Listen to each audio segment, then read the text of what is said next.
It's an excellent connection. Yo, YouTubers.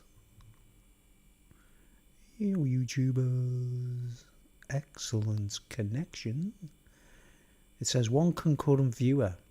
And I've only just started streaming. I haven't told anyone I'm streaming. Yet it says one concurrent viewer. So there's something weird going on, isn't there? Let's get all paranoid about here. let's all get together. Let's get together and get paranoid psychosis together. Okay, man. I'm gonna leave a few seconds, a couple of minutes at the beginning, just in case anyone wants to join. This is just random. I don't even know what I'm going to talk about. I've thought I'll try my best to talk about something interesting. Although life has been very boring as of late, and I haven't been doing much because all this bloody stuff going on. You know what kind of stuff? Yeah, you know. Alright, still nobody in the house. It's only a Tuesday night. It's a bit of an unusual one. I usually do weekends or... It's only a Tuesday. And... You know, the last couple of speeches they had a bit of fun, put some tapes on and stuff. No, I'm trying to talk about some serious stuff tonight. I don't even know, you see, I haven't got... I honestly think... No data? What's that mean, no data?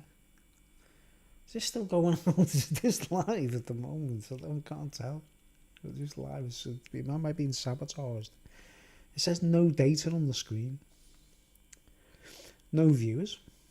Should we do a test? To see if I'm actually going out live.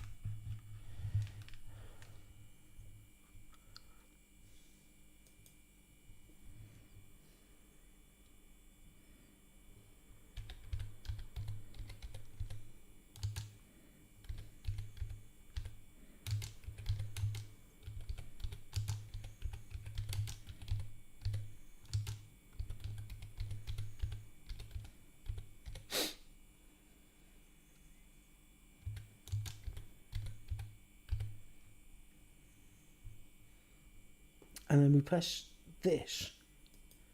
And then it comes. This made it in the chat. That's the first time I've done that. Oh, I'm just too cool. Just too cool, man. Yeah, I'm taking a bit of time here. I'm just going to let a bit. I don't even know what I'm talking about. Might be interesting, might be shit. Who cares? I'll tell you what I'm going to start with anyway. Excuse me. Something very... I don't know, interesting, I don't know. I was going to do...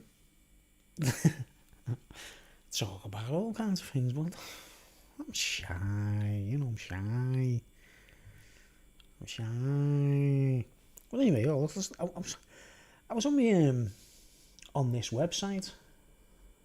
You know, the Photo Crowd website. I don't know if any of you who catch up to this at a particular point in the future or whatever, or anyone who's watched me before. Give you close up to the microphone to get the professional effect, you know. Hi, I'm Whispering Bob Harris. One of my favourite bands at the moment has been #1 on a dog. A really arty, avant-garde band with a crazy dog who can dance and sing. Alright. Yeah, anyway, I was on the website, the photographic website, called Photocrowd. I don't want to show some pages so you get an idea of what's up there, you know, but it's quite fun, and if you find me on there, it's called Photocrowd. It's free. I do the free version. I don't pay for that, you know, nothing. And I was recently posting, you know, they have these little contests and we put photographs up and stuff like that, right? And we all sort of compete against each other, and whoever gets the most votes for the photograph wins, you know what I mean? We all say, you know, hey, congratulations, or we press the little love button if we love the photograph or whatever, you know. And I always think of things a bit humorous because I'm not a photographer. It's the same as with the music thing. I'm not really a musician. I'm a raggle-taggle artist that took years to learn how to do things, you know, play, sing or whatever. I didn't have any, like, prodigy things going on or anything like that, you know what I mean? I was like kind of, I like doing things the hard way, you know. And my train of thought has gone again. Cup of tea. But anyway, I wouldn't call myself a musician or as such. I just call myself an artist that uses musical instruments, you know what I mean? To the best of my ability. Because, you know, real proper art, like you know, like say, you know, the classical violinists and people like that, they're competent, they never make mistakes. I make mistakes, you know what I mean? But because I'm an artist, I'm just roughing it, I'm not trying to sell records, you know. But the same goes for me with photography. I'm not a photographer, you know what I'm saying? Just take pictures. My camera's like a bridge camera, and it's just, you know, I just leave it on one setting and takes, unless I'm taking pictures of a sunset or something. But anyway, we were on the competitions tonight, you know, I'm always constantly posting photos up for the latest contest. And there was a category on tonight, which I put up a picture up on it, like in the category. It was called architecture, right? And, you know, most people put pictures up of churches or buildings and things like that. And I thought, I'll tell you what I'll do, I'll put this picture up, which I'm going to share with you now, which I think is quite interesting. Right? So what we need to do is shrink the ugly head.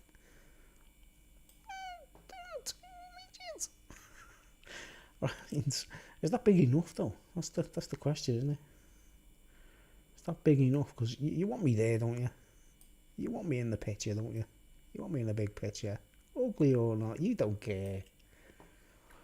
Hey, let's talk about losing self-importance tonight as well. That's something I want to talk about. Losing self-importance. That's what I'm hoping to get onto the train of thought, like in conversation. And no one's up. It is Tuesday, by the way. It's only bloody Tuesday. But anyway, I took these pictures in Liverpool Museum. And you can see it's a model, an architect model. You know, when they do a test to see how the building looks or whatever. And it's an architect model of what was proposed to be the original design for the Catholic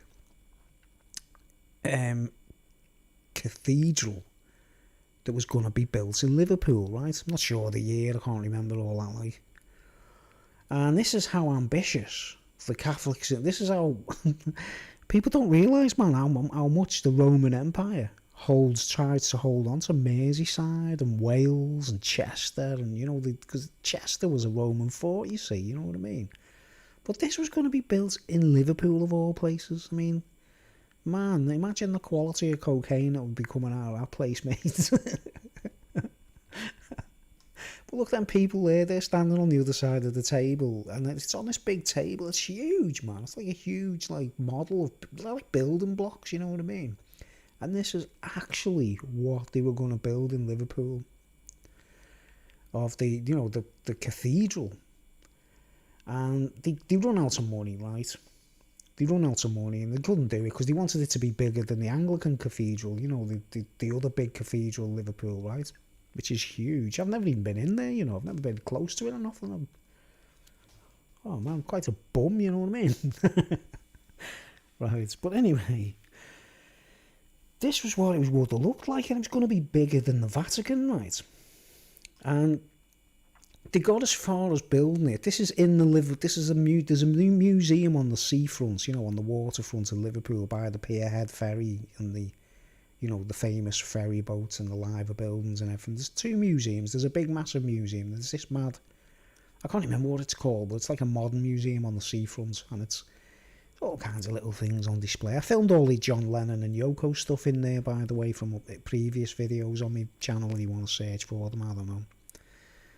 But anyway, you know, there was a John Lennon, Yoko Ono put loads of artefacts on display, and, you know, John Lennon's guitars and the shirts and stuff like that on display and that, like. But this is another time when, you know, I photographed this, like, this big model of the cathedral, which was going to be built. Now, here's the front of it, right? Now, you see the front of it there. I don't know, shall I zoom in so you can... Let's do a zoom. Look at the detail, guys. You know, this is an architect's model. But if you look at this corner here, right? This is the, like, we're looking at the building, and that's the left side of the building from our perspective. Right, and here's the corner, and here's the front. You see these little arches? This is the bottom level, right? I'll zoom back again so you get a perspective. Right, you see? Now, they got as far as building the bottom level. And the vaults, they actually made the vaults, and they reckon there's tunnels going everywhere all over Liverpool, you know what I mean? Because if this would have been built, well, let's face it, there must be stuff attached to Paddy's wigwam, right? They run out of money. They had to stop here. They got as far as this level. And I'm not sure what they built around the back and all that. We'll check it in a minute, you see, on Google Maps, right? I want to do a little comparison, like. But you notice this part here, it's like, it goes up there, and there's pyramid there.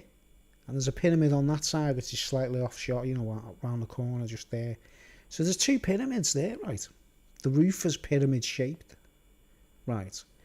Now, because they only got as far as building there, they got as far as there, they put the pyramids there.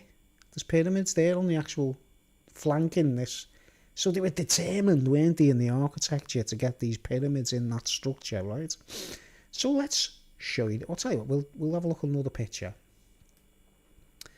But look at the size of the thing, right? Now, we'll give you the perspective of the size of a human being to this, you know, to this area here. And this would have been huge, wouldn't it? Right, so here's another side of it. There's the other side there. You can see another archway there on this side. And there's the other pyramid corner there, right? The other one's that side. This is the facade that I'm talking about. And yeah, note the roof has got pyramid structures in the roof, right? They go Roman design. They put pyramids in roofs. It's Babylonian, isn't it? You know what I mean? They're just ripping off Egypt, aren't they? Really, but it's Babylonian, really, isn't it? Well, you see this tower here, right? Now let's trip out for a while, man. Let's trip out. Let's go somewhere, man. Now, I hate using this because Google crashes on me sometimes. Oh, what did it do? Google Maps. Google crashes on me sometimes. And I have problems. I have problems, like. Right, so what we'll do is, I'm still on the live stream screen, right? I've just set up Google Maps ready. But you see the shape of this, and that, so you get a fix on what we're looking at, comparing this to the new, you know, what they call Paddy's wigwam, right? We've got one concurrent viewer, by the way. Whoever you are, if you're familiar, if you know me, or if I know you, and let's, you know, say hi. If you know, you want to remain silent, cool. No, yep, no. Right, but anyway, you look at these structures, the pyramid on the corners, particularly, you know, because they're like energy, aren't they, pyramids? You know, they store energy, like. Right, and this is just the front. This is just a tiny part of what was going to be this huge building here, right? Okay, so let's do some comparisons, right? Go compare. Go compare. Oh, don't say that online. Don't say that. I'll get copyrighted. Right, let's get the Google Maps free. So we can, I bet this crashes on me, like. Right. You have just seen. Alright, there's my hometown, Birkenhead, right? From above. The hometown of Birkenhead and the Wirral.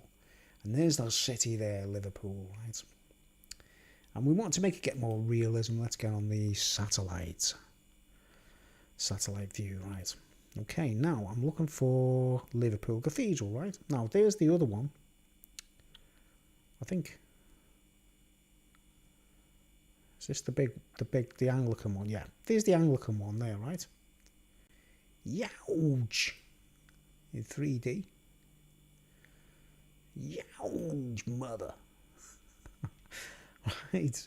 Now let's check out. I'm not being, by the way, I'm not a Catholic myself, right?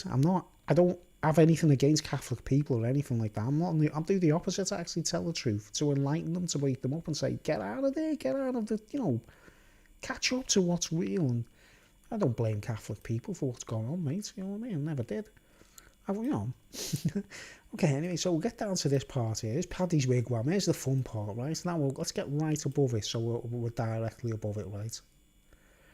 And is it in 3D? No, it's not 3D yet. Right, yeah, it is 3D, isn't it? So anyway, you can see the square here. Right, we're looking at it from, like, there's the two pyramids there. Right, see, there's one pyramid, there's the other pyramid. And it's called the Lutyens Crypt. Lutyens Crypt. So there's actual crypt under there. I've never seen these pictures of the inside of it. But there's tunnels leading all the way around Liverpool, so you can see what they were up to. You know, if they would have built a Vatican. Let's just put it this way. I know, no one has to tell me, I know that underneath the Vatican there could be dragons, monsters, tunnels leading all over the place. They might have tunnels underneath the Vatican that lead all over the planet. You know, have you ever thought about that? That they might be able to go everywhere, you know what I mean? Anyway, here's the building from above as it stands today. And all, you see that bottom level there, right? Wish that thing would stop popping up. And here's the Paddy's Wigwam, right? Which would, was where the dome, the tower would have been the dome, you know what I mean? Now let's get down on the road. I'll just show you. If it'll let me. Sometimes Google plays up, doesn't it? And now, I bought drugs off him that day. So I remember him. No, I'm joking. I'm only joking. Please don't take these jokes seriously. Sometimes people take the woke joke. Now, here we go. Look, here's the interesting part, right? Look, there's the pyramid there. They've got a stairwell here, right? They put the stairwell here. So they disturbed the theme. You see the theme? You see this lower level here, right? You see all this? And because they didn't achieve... Now, let's go back to my picture, or let's just shrink this, right? Because you can see this is this area here, right?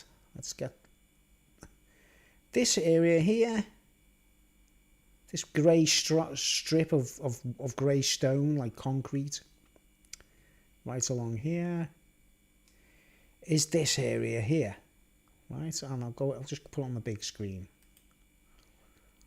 This area here, you'll see, right? And there's a stairwell here now, right? Isn't there? But it gives you a perspective on how big the top of this would have been. Because the Paddy's Wigwam thing that they built there instead, it appears to only be as high as my guesstimate was, like, is it this tower here? See this tower here?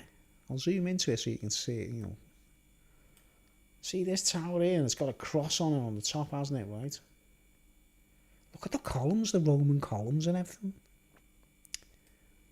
But this cross here seems to be the symbolic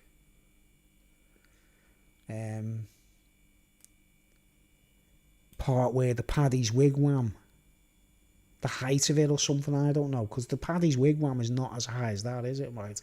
So let's get a perspective. Let's have a look now. Paddy's Wigwam, right?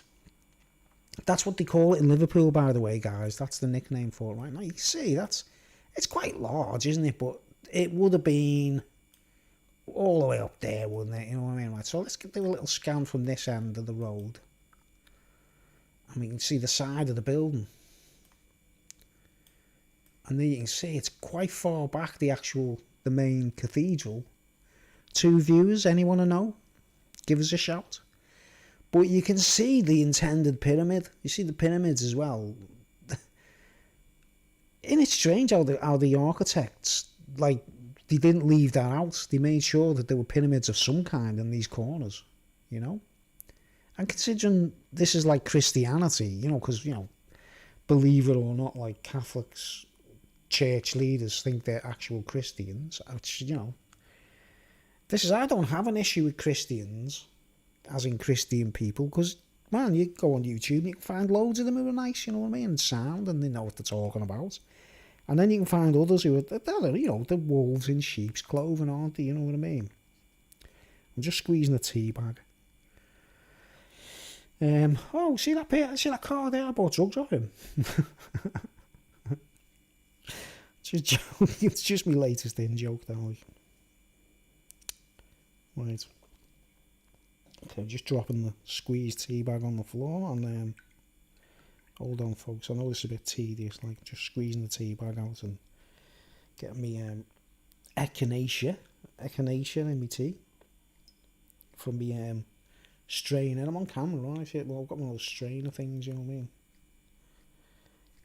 I'm drinking tea tonight. I'm not, you know, I'm not being an alcoholic tonight. I've decided I'm not going to be an alcoholic on the week. Oh, Gavin James, welcome aboard, Gavin. Symbolism, right? Symbolism, well said.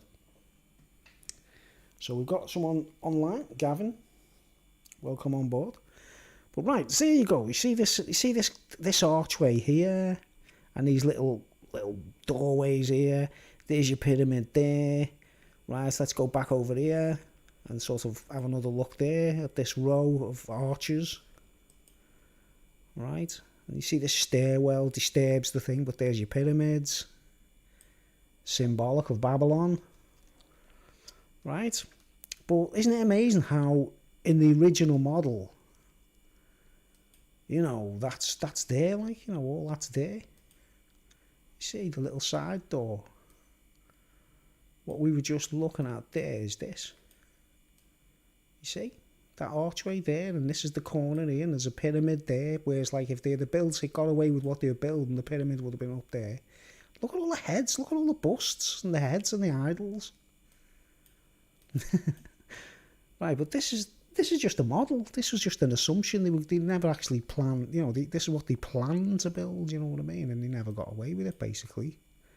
Right, so I thought it was quite interesting just looking at that and thinking, so we look at the size of that, compared, you know, the size of the dome compared to that. I'll go right round the building, by the way, so you get a good idea of, here's another side of it. So you get an idea of the model. This is in Liverpool Museum, by the way. If anyone wants to go and see it for themselves, it's on display. It's quite big, you know what I mean? It's huge. It looks real, you know what I mean? But it's like wooden blocks. Here's another side to it. It's the back of it, isn't it? That's the back of the building there. From our perspective, you know, from the thing, like. So you see how grand it is, all round. That's looking out the window of the museum. But anyway, there's the Vatican that was going to be. There's your proof that Liverpool was a main target for the Romans, wasn't it? You know, the Roman Catholic thing. Because just imagine if this was actually in Liverpool, right? Now, you know the way everyone's complaining that the Pope and, you know, not on a personal level, but papacy is not honest and it's up to all kinds of strange stuff. You know, a lot of people complain about, aren't they, obviously. Well, imagine if this was in Liverpool and there'd be all kinds of stuff going on, you know what I mean? I've got on against Catholic people, like I say, we all need to wake up from that stuff, you know what I mean? My dad was a Catholic and he didn't believe in it, you know what I mean? He wasn't interested. Just have a swig of tea. Right, and then we go back to, you know, the perspective there, right? So let's get back. But it's quite interesting comparing this model of the proposed plan, and that is actually in there. Like, you know, that's as far as they got. And I wonder how far they got there. Let's see what they did. Can we scan it? I don't know. Let's see. Let's go up into space, ladies and gentlemen. And let's see what we've got. But you can see there's a huge piece of space, isn't there? There, look, completely empty. But underneath there is a huge crypt, guys. You know, like a big underground eerie church with catacombs and passageways that run off all over the place, man. They reckon no one's actually explored all of them that long, you know what I mean? They go all over the place. I don't know. And there's the Paddy's Wigwam. Right, now let's see we go down here. Yep. Just take a look at it from the side. So, yeah, that white marble effect thing, that white concrete, grey concrete thing, runs right along, doesn't it? And that's slightly more modernised, less archways and things like that, but it's the shape of the building, isn't it? This bit's an extension, isn't it? Should be there, really, shouldn't we? But we can't, because it won't let us go down there because there's a garden there, isn't it? My hard drive whistling for some reason. Probably because I'm using Google and it's about to crash. But you see, there's a little Roman doorway there with the archway. And there's your pyramids. So you can see they've incorporated that. They've gone to great lengths, haven't they? But isn't it fascinating? Let's see what the back looks like.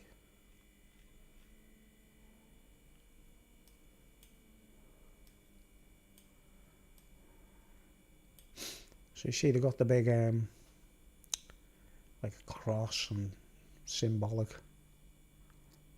triangles and all CNI things. No way. No, I think, like I say, a lot of people that go there are fairly innocent people and all that. Hold on. YouTube is not receiving enough video to maintain smooth stream. As such, viewers open. Oh yeah, let's see what this comment says. Symbolism. Take a look at the Vatican snake symbolism, the phallic obelisk hiding in plain sight. Yeah, I've actually done a speech about it. If you're not familiar with my channel, Gavin, have you seen the video on my channel called All Catholics Are Snake Food? Highly recommend it.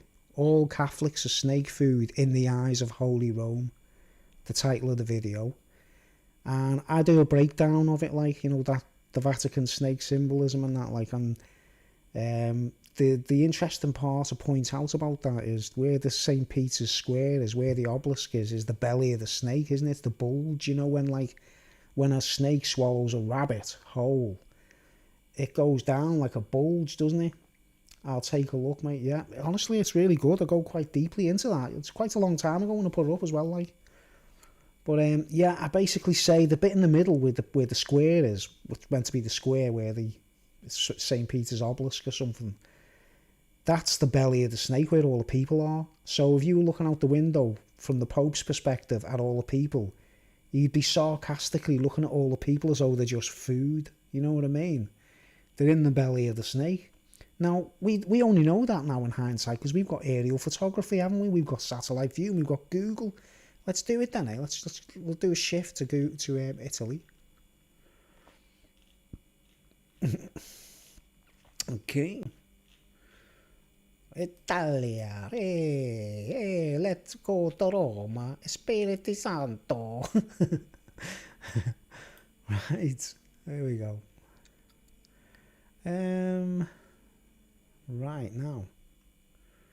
Ooh, doesn't it look congested when you haven't like yeah, I've done a few speeches about yeah, the video about, like I say, it's called All Catholics Are Snake Food in the Eyes of Holy Rome.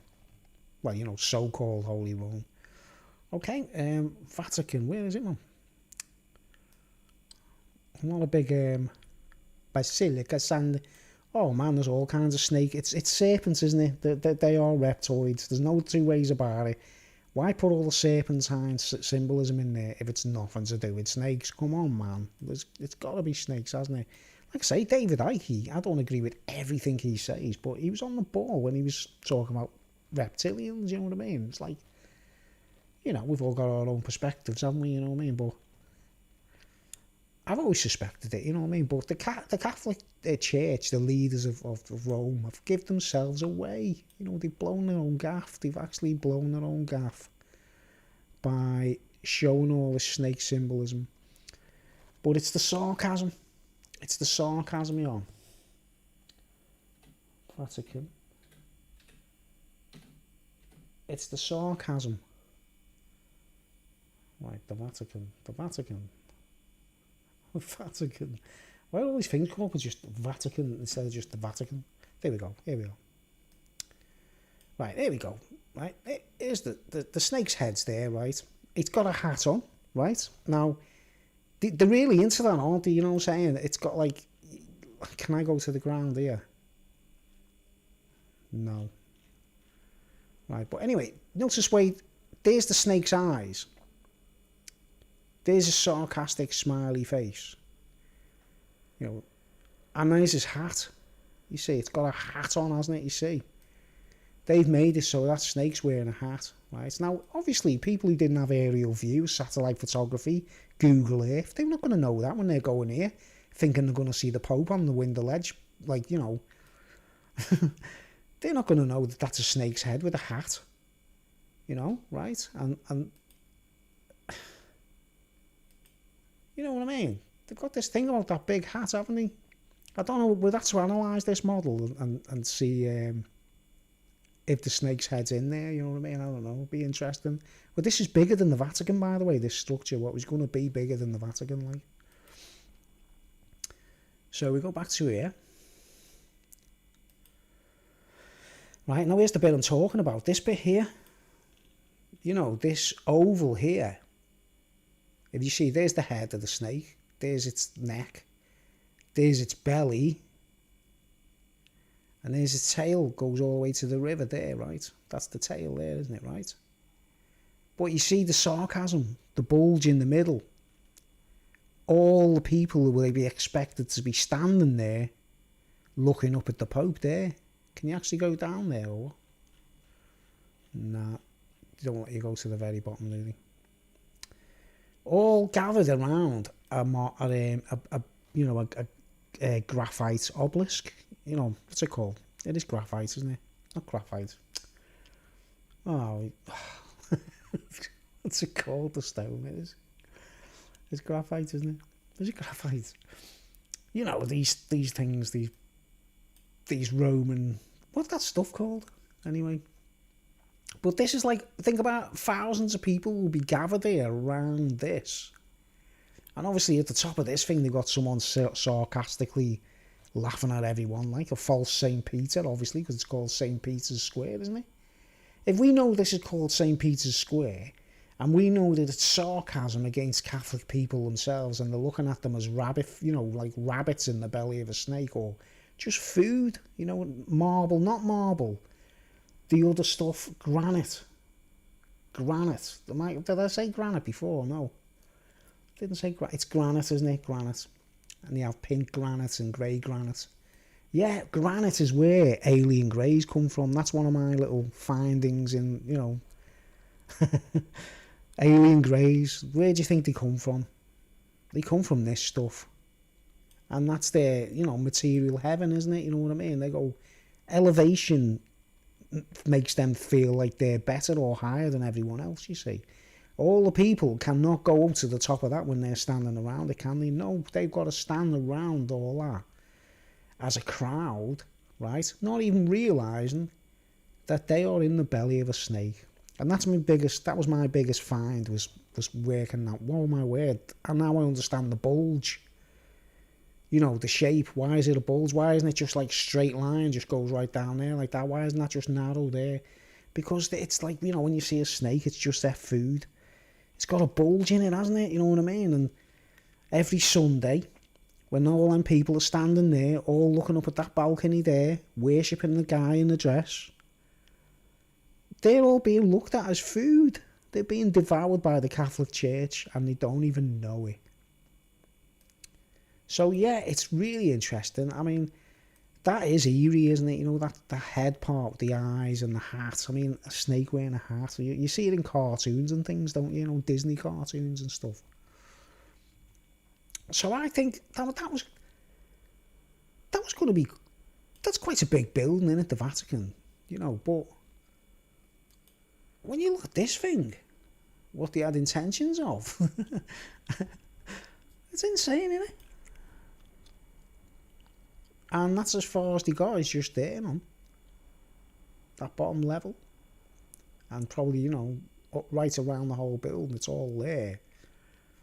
But there's no way God was going to allow them to build that building in Liverpool, man, you know what I mean? In my opinion, no chance. I can't imagine what we want. The Pope would probably live in Liverpool instead of Italy if they got away with it, like.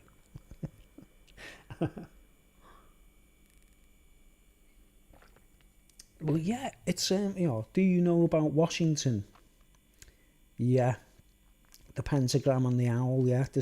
Yeah, pentagram and a 5-studded star, yeah. Oh, wow, it's everywhere, isn't it? It's magic geometry, they call it magic. You've got to look at it like this way. You see, this is how they work. We, as ordinary people, are used to emerging from the ground up. We come from there and work our way up slowly, and then as we get older, we might go on an aeroplane or go on a, you know, find Google Map or whatever and check things out. But they're used to looking at us from this perspective, you see. Because they're not from Earth. You know what I mean? That's how they're used to looking at us. We're used to, you know, seeing them from the ground upward, because we're ordinary human beings that emerge from the earth. Obviously, we're from the light, from the plasma. Hey, look at that. But they're used to seeing us from this perspective. Maybe from spaceships, the Nephilim or whatever, you know. They had the whole planet covered, didn't they? Let's face it, like. And then the stars and everything, it's easy for them to sort of go, say, there's America there. Washington. Where am I? In California.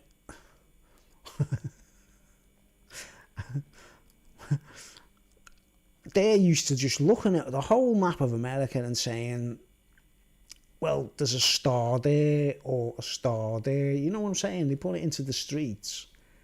And it's part of their zooming principle or their navigation principle, you know what I mean?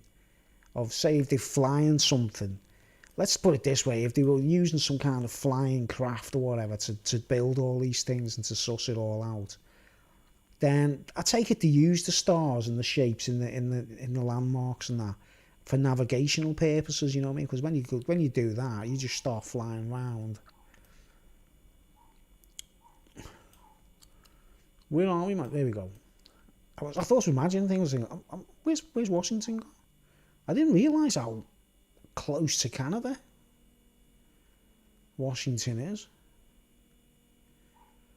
But yeah, you get into the streets and look what you see. We can barely, it's a circuit board, isn't it? You can barely see, like, make anything out.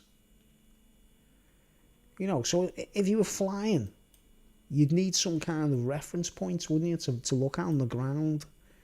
And you wouldn't want people to know that they were flying around, would they? So they wouldn't have lights and things. So they put shapes in the ground and that. You know, that kind of thing. Nez Perce Reservation. Chief Joseph of the Nez Perce Indians was always right about the white man. Yeah, but like,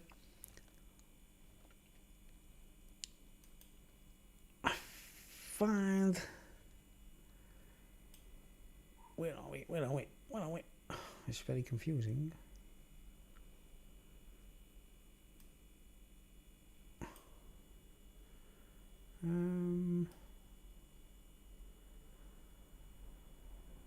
Oh yeah. So you see that, it's quite interesting, isn't it?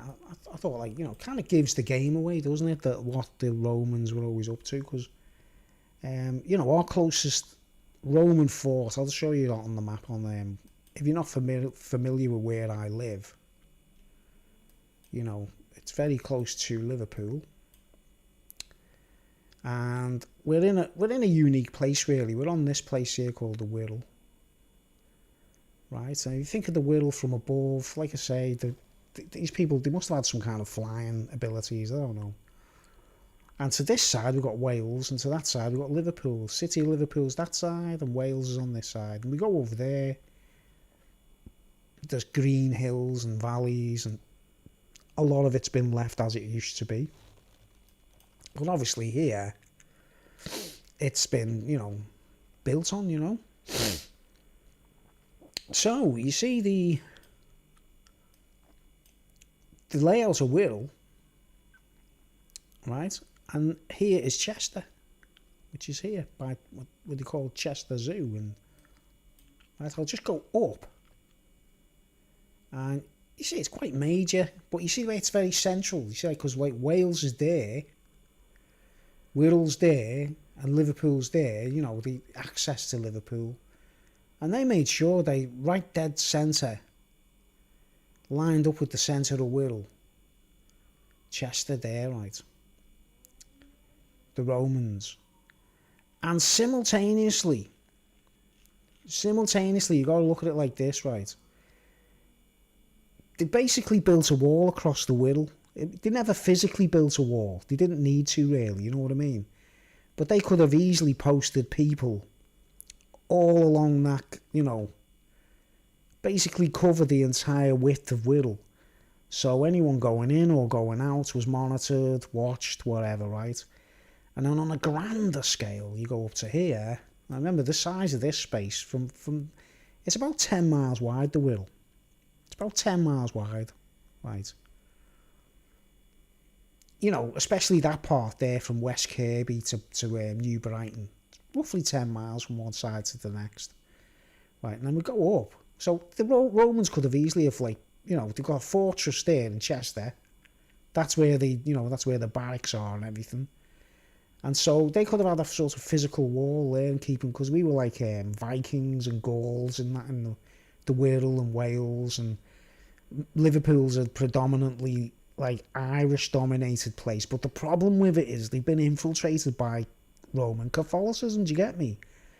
They've got through the back door into the minds of the Catholics. Through the Romans have got there through Roman Catholicism. Wolves in sheep's clothing. Right, and they could easily have like a whole, for 10 miles, like soldiers going right across there, making sure, keeping tabs on who goes in and who goes out. Because there you've got the Irish Sea there, so you've got you've got the River Mersey there, the River Dee there, and the Irish Sea. You've got escape routes and ways to come in and that, People are waking up though, slowly. There's only so many coincidences. The Freemasons are behind a lot of stuff. Yeah, there's tons of stuff on my channel about it, man. Man, I've gone over you wouldn't believe it, to be honest. There's a lot of stuff on my channel if you want to check out the history and that. That's what I recommend to everyone. It's because I don't promote anything or recommend anything, so it's being sent out. I don't get paid. I'm not monetized. The only time I get monetized is when I do cover versions of people's songs. You know what I mean? And they get the copyright. But anyway, you see the 10 miles width there from, see it says Ellesmere Port right across here to a place called Pensby and Park Gate. Yeah, it's Park Gate there, isn't it? Right. But that gap there is only 10 miles, and then you go up here and then you go to the extreme. If to prove that the Romans weren't prepared to do it, if we find the Hadrian's Wall malarkey,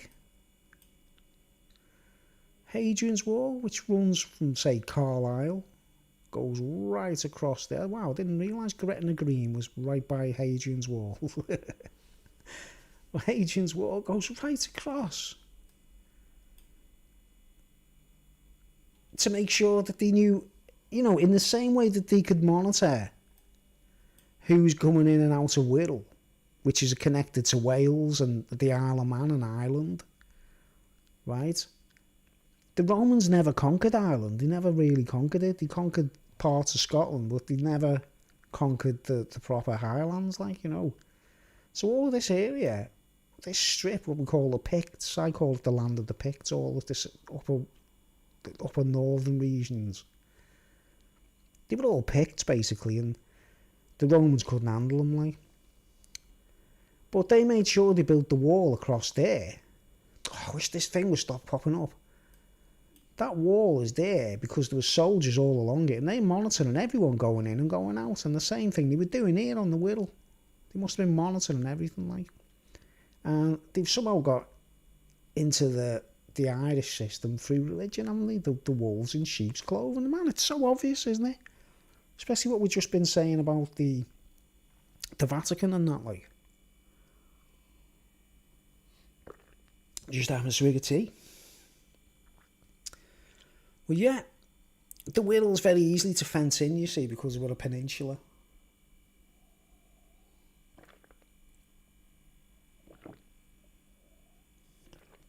But the Romans gave up there, didn't they? And they left Hadrian's Wall where it was.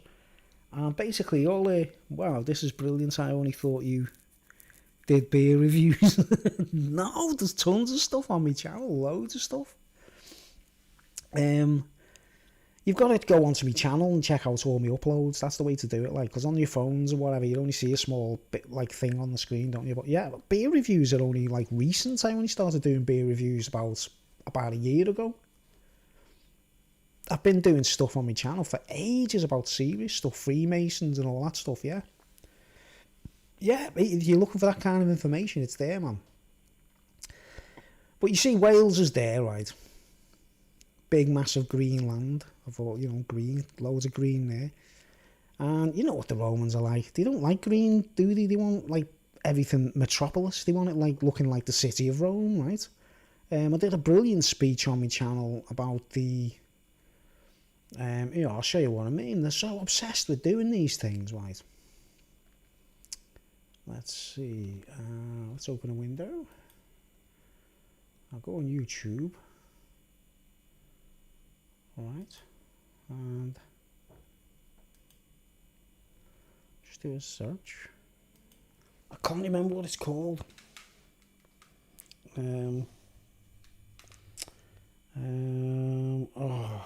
Model of Rome. It's the only thing I can use to try and find it. Like, yeah, there it is.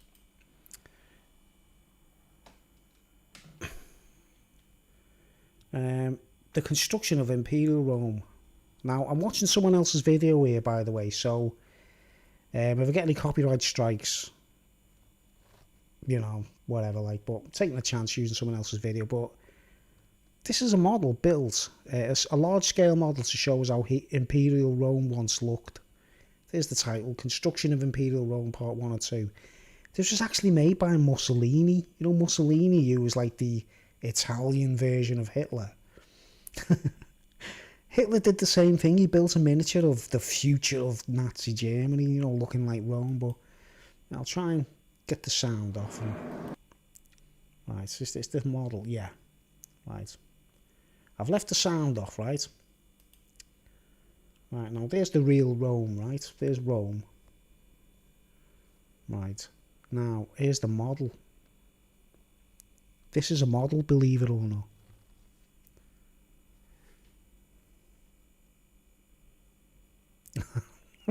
Just look at it. Look at the houses and everything. Look at all the houses there. All the buildings. Look, there's one of the chariot racing stadiums for the chariot races. This is an actual plastic model built by Mussolini. See the Colosseum there. I have done a big talk about this on my earlier channel, like, but you never see this on television. No one ever talks about it, like, but why go to such lengths to build such a detailed model unless you've got intentions of, like, people actually, like, sort of dwelling inside it or something, you know what I mean? Alright, let's skip the dude talking. Right, let's go back to the model. Look at the detail in it. Right. Now, do you see what I'm saying? That like, the detail in this... See, there's a real thing there that's in Rome that matches with the model. See, they made everything exact.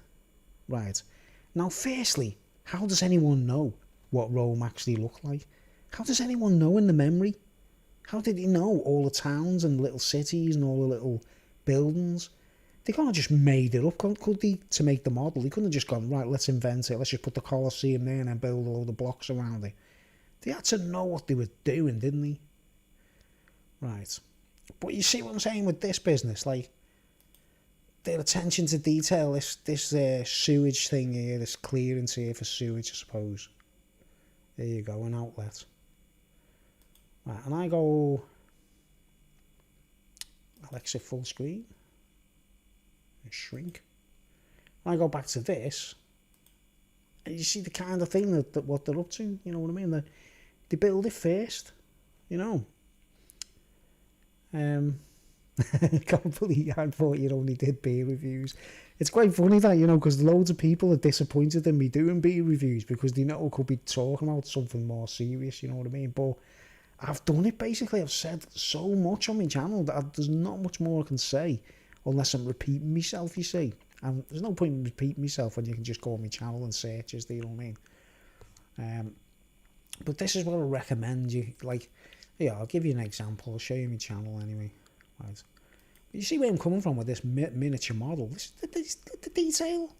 But there's loads of videos on that on YouTube if you want to check it out. And it was built by Mussolini about the time that he was friends with Adolf Hitler. Now think about it, what they were up to, man. They were like, you know. Right, let's see what this is. Somewhere. Oh.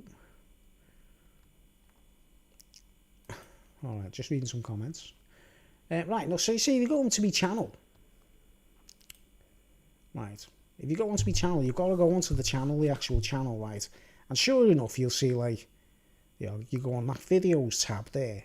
It's different on computers, isn't it, you see, to TVs and phones, you know, if you're not using a PC. But you go on the videos tab there, right, and there's all my uploads, right, and you'll see some beer reviews. Look, you'll see a few beer reviews popping up, like there's like the main, see, that's the main body of the uploads. You can see the beer reviews, right? But if you go right down to before me beer reviews, it goes on forever, you know what I mean? There's loads of beer reviews, but they only started a year ago.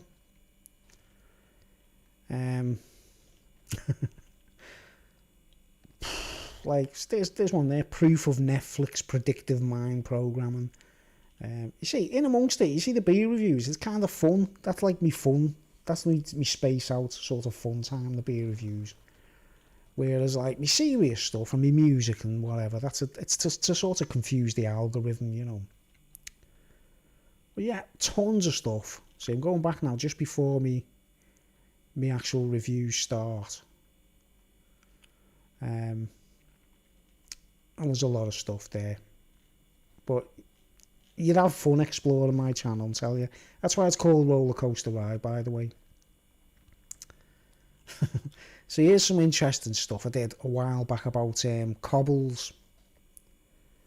Cobbles on the streets. Now, you know, all roads lead to Rome. Are you planning to do more live shows? Do you mean live as in live streams or live music performances? Do you mean live music or live streams?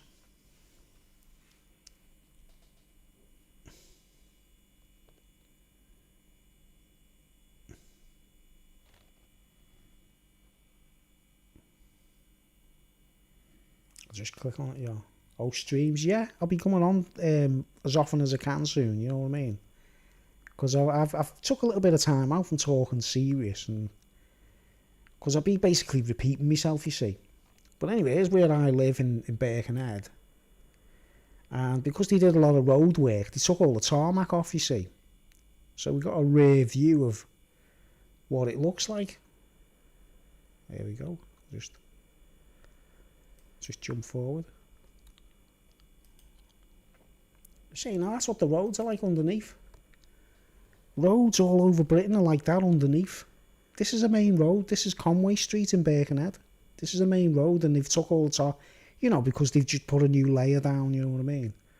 But while I had the chance, I filmed it, like, and when you see all them cobblestones and you think of the whole master plan, granite, you know, the stone, it's all about granite.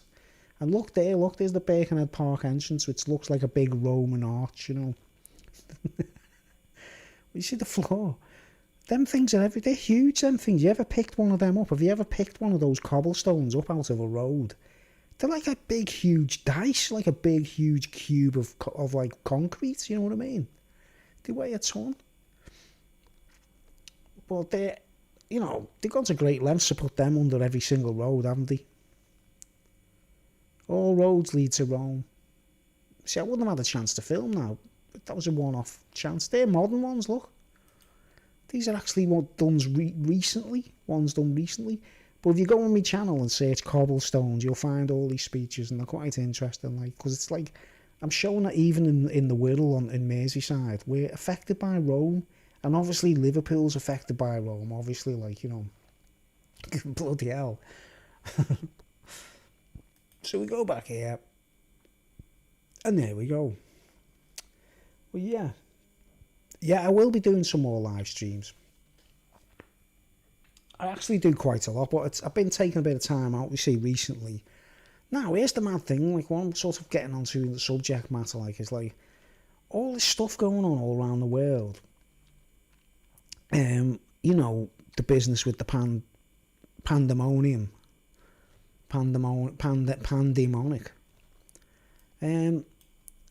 I'm at a bit of a crossroads, because basically I plan to go out playing live, and I hope to go to Europe, to be honest, and play some music in the streets in Europe, you know, do some street entertainment, like. And unless I've had the jab, I can't go anywhere. I actually thought I'd be able to go to the Isle of Man, you know, where my sister lives on the Isle of Man, and I go to the TT every year, like. And I was going to go there to play some music as well, you see. And sure enough, the Isle of Man declared no one can get on the island unless they've had the jab, or they've got a passport to prove that they've had the jab. I was like, oh man, I can't believe this. Yeah, mate, check out Grey Trees Brewery. They brew from my hometown. Oh, Aberdare. Oh, you in South Wales? Brilliant, man. South Wales, yeah, I've never heard of that one. Grey Trees. I'll write that down. Nice one. I've been on the lookout for a good Welsh beer, you know. Should we say Cumbrian? Cumbrian beer. Piece of paper. Oh, I haven't even got a single piece of paper. What? There's always a piece of paper here.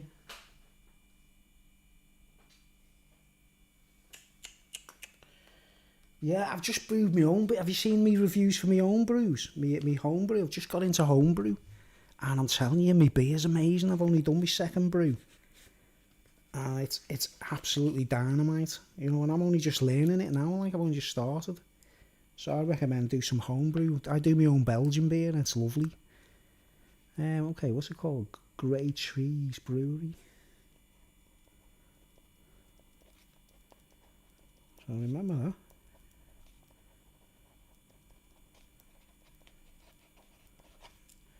The nearest brewery to me is Glen Affric. Brains Brewery in Cardiff. Tiny Rebel in Newport. Love the Amber Nectar. Okay, I'll check that out. Like tomorrow, I'll write them all down. Like, yeah, my nearest brewery is Glen Affric. It's just up the road from me. Like, and oh man, their beers are great. But I'm sort of in the learning curve of just like sussing beers out to make my own at the moment, and a bit later on I'll get as buried as I can, like. Another time.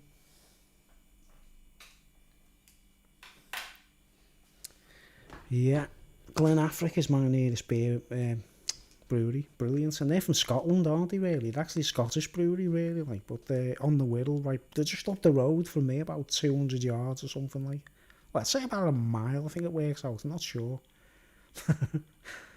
But, yeah. That's a cracking brewery, Glen Affric. Yeah, they're brilliant. Have you tried my favourite beer of all of their beers? Have you tried I don't know if they still do it, you see, because it's not in the website anymore, right? I know they must do seasonal, you know, where they do sometimes, and then take them off and then do another thing instead. But a beer called Atomic Orange. I could still buy it in my local bottle shop, but I couldn't buy it on the website, you know. Atomic Orange. I do a review for it on my channel. It's lovely. Absolutely delicious. You can actually, it tastes like blood orange. You know when everyone says fleshy blood orange and that, like this does actually taste like blood orange. It's lovely. So yeah, Glen Affric, they're about, they're here, man.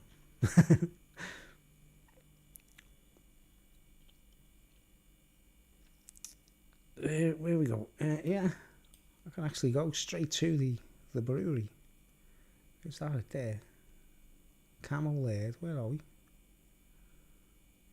Oh, there it is.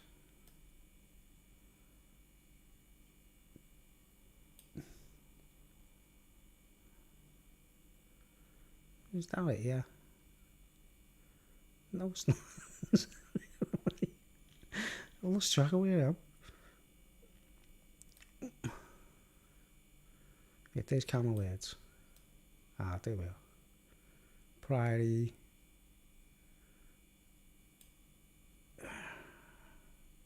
There it is there.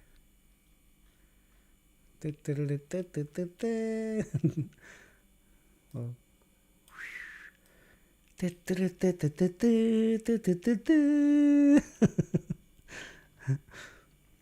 Everybody. And I don't get no. They actually, you know what I love about Glen Affric? I put some reviews up, right? And someone who works there, one of the people who works there, saw one of my reviews and he said, call in, you know, because he knew I lived down the road. He said, call in and we'll give you a crate to review, like. And I never bothered. I didn't want to be like a sponge, you know. I thought, nah, you know, but it's nice of them to offer, like, so I really appreciated that. Like, they did actually offer me a free crate of beer, like, which is fantastic. See, over there in the background there, that's the old Priory, that's one of the oldest, well, that's St Mary's Tower, which was connected to the old Priory. And believe it or not, this church here, the Priory, look, there's Glen Affric there. And we fly over, and this is the original chapter house and the ruins of the old Priory. Now, can we go inside? I don't know, you know, because there's trees there. Oh yeah, go here, look. There's the actual church, St Mary's, the ruins of St Mary's Church. Still got the bell tower now. You go around the back of that, you can walk around it and everything. But this is the chapter house, believe it or not. Look at the size of the chapter house. This is the actual old Priory where people go to pray and sing and stuff. I used to go there for a while. I loved it, like, because it's local. But you see the size of the car compared to the size of the building. That's the entire... Yeah, I'll go up. That's the chapter house there, that part there in the middle. Can we go in the graveyard? No, but you can see the chapter house there, the shape of it, like. But here, it's really nice. See, all this is ruins. It's all like, look. Let's see. They're ruins. You can walk around all these. It's great, like. It's great for photography and video making and stuff. And, you know, I love the place. But the old monks used to, the Birkenhead, the ferry from Liverpool to Birkenhead and Birkenhead to Liverpool, it started on this side of the water on Birkenhead. And the monks used to let, you know, take the knights across the water to Liverpool and stuff like that on the boats. But see the ruins, man, see how old it is. Not many people know about the place, you know, it's just known to us, it's known as the old Priory, right? But it's one of the, this place got destroyed by Henry VIII, you know, when Henry VIII did his reforms and everything. He went round trashing churches and that, like. There's the chapter house there, there's the door there, look, see the door of the chapter house there. Lovely little place, like. There's the old St Mary's, like I say. The old Priory. You know, and you can walk around all the ruins and that, like. But if you ever go to Glen Affric, which, look, it's only there, you see. Glen Affric is there. And all you got to remember, if you ever get to Glen Affric, to the tap room and that, like, just remember this. You look in the background and you see the tower there, St Mary's Tower. And if you follow, you know, the directions, there's little roads and streets leading to it and that, like. you get there eventually. Like, it's a great little day out. You know what I mean? You could have a drink there and then go to the Priory. Little bit of a what you call it, communion.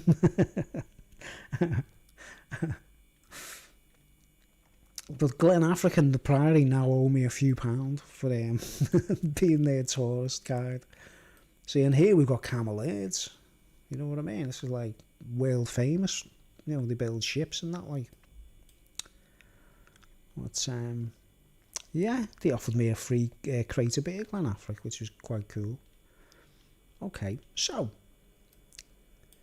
not sure how much longer I'm going to be on, because there's not many people on. I was hoping for like a deluge of like a few people, and we have a bit of like a sort of I was told that Liverpool has a great music festival over the weekend in the summer. Yeah, apparently they have loads. You can go anywhere in Liverpool and chill out. Really, I don't know about, you know, while all this business has been going on, you know what I mean, but in the norm, Liverpool's brilliant, you know what I mean? It's a great city, like, for fun, like.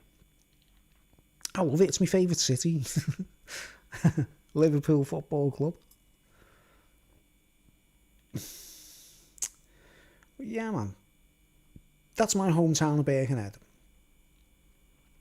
And yeah, Glen Affric's just up the road. But yeah, they did offer me some free beers, which was great. Yeah, anything in Liverpool's good.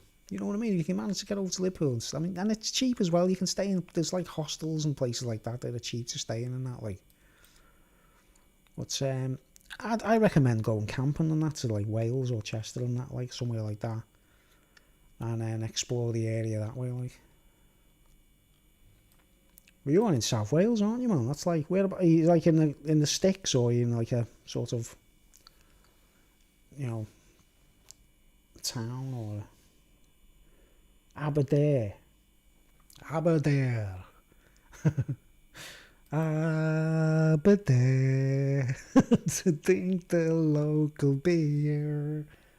Aberdare. Let's see if it comes up.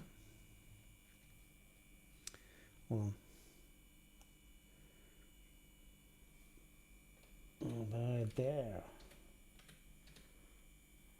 Aberdare. Pwllheli. Pwllheli. But that's Aberdare. Aberdare. Aberdare. There you go. And you are here. Let's see whereabouts. Let's get a perspective on the way. Oh, you're right down south there, aren't you, man? Right down south. I haven't explored that far yet. If you like camping, check out Dare Valley. Alright, brilliant. And I don't know much about the south. I've been as far as, like, I've gone up, made my way into Wales and camped in, like, Battersea Coward and Ruthyn and Snowdonia. I've been up Snowdon and that. There's videos on my channel going up Snowdon, by the way. They're quite funny, like. I nearly died on the first one, like. I actually nearly died. But anyway, this whole COVID thing, this be question to people, like, you know, say, like, I know people might be watching this tomorrow or later on or whatever. Like, I do get about 20 to 30 views on these live streams, you know what I mean? So people catch up, like. But, like, have you actually had the, I'm not being, like, personal. I haven't had the jab, right? I'm not anti-vaccine, right?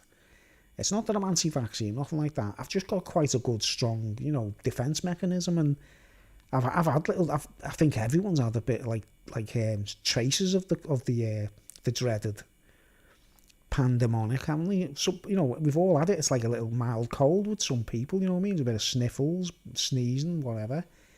But I haven't had a serious where it's been really bad, and that's how I've gauged everything. I thought, what's the point of me getting a jab if I don't feel like I need it and I feel I'm going to be safe, whatever goes on, like, no matter what strain I get, I'll be okay, but I'll stay away from people, obviously. But it's not fair. We can't travel, you see, unless we're travelling, like, exclusively. Let's face it, we've got a lot of places to explore, haven't we? We just went to Wales, and, you know, we're actually quite blessed, aren't we? We're in this area. I'm up here, near Liverpool, and you're down there. And all this area here, man, we can make our way into anywhere in Wales and we'll find somewhere really nice to chill out and camp. I mean, you're not far from Cardiff, are you? So you're not really far from Brian then, or Brian. What's his name? How can I forget it? Simon, you know, Simon on the craft beer channel. At the Stone of Crows. The Stone Crow pub. The Stone Crow virtual pub. You're not really far from him, are you? Because he's in South Wales, isn't he? We're all actually Welsh, really, aren't we? Because, let's face it, the Wirral. This place, Wirral. There's no mistaking it, is it? It's part of Wales. That's exactly how I feel about it. Simon is a legend. Yeah, he's funny, man. It was me sent him the, you know, the bottle of Bushy's beer from the Isle of Man. He reviewed the bottle of Bushy's beer. Now, I'm telling you, right, that is the hardest beer on earth to get hold of. Trust me. You try. If you say you had £1,000 in your pocket right now and you was like, I'm going to get some of Bushy's beer from the Isle of Man. Unless you go there, you can't get it, you know what I mean? Because they don't send it out, they don't post it, they haven't got a website.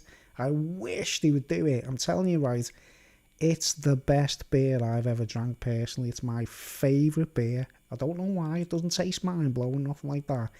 It's when you get bevied, you feel this weird, oh, it's so good, right? And I sent one bottle to Simon, and he reviewed it, but he only gave it a 7 out of 10, right? Because it's not like, he likes the taste of beers, doesn't he? He goes for, his appeal is like that grapefruit or mango orange, sours. He likes modern, exciting flavours, doesn't he? Whereas Bushy's beer, it's not a mind-blowing taste. It's the vibe. It feels great. And you can't really get the vibe unless you drink 2 or 3 of them, do you get me?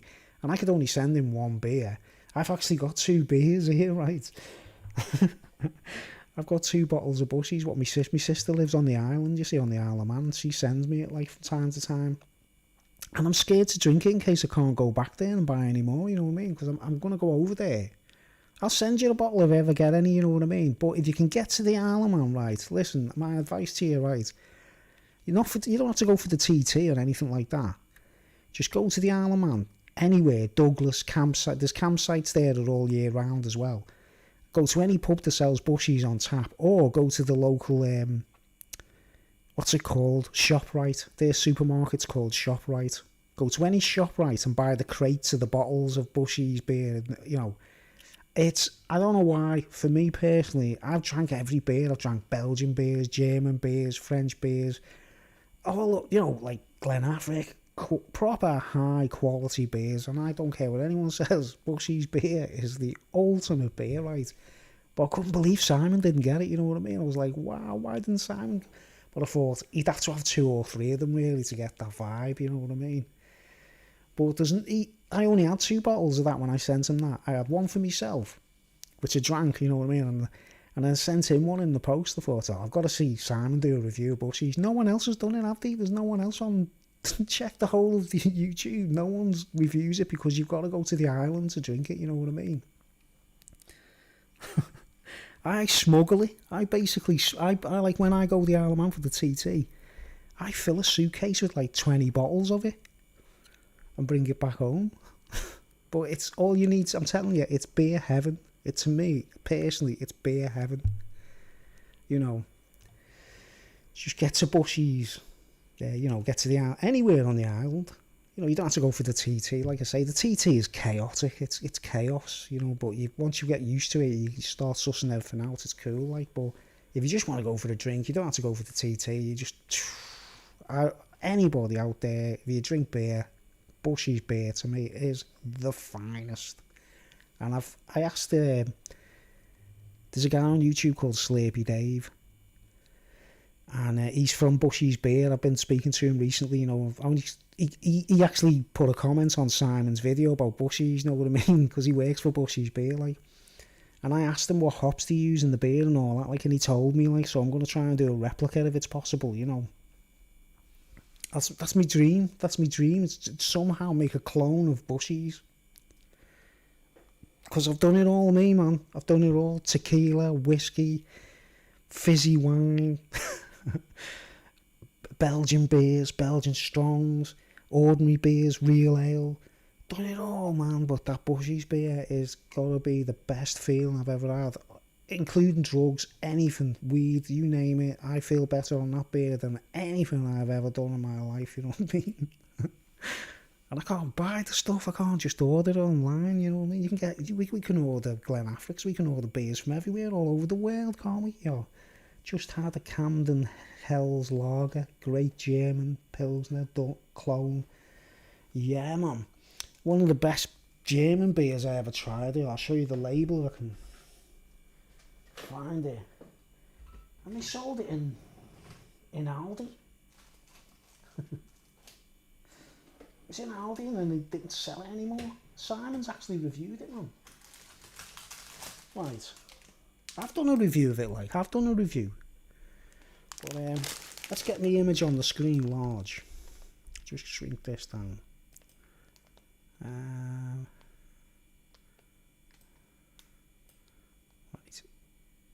Let's get the image bigger.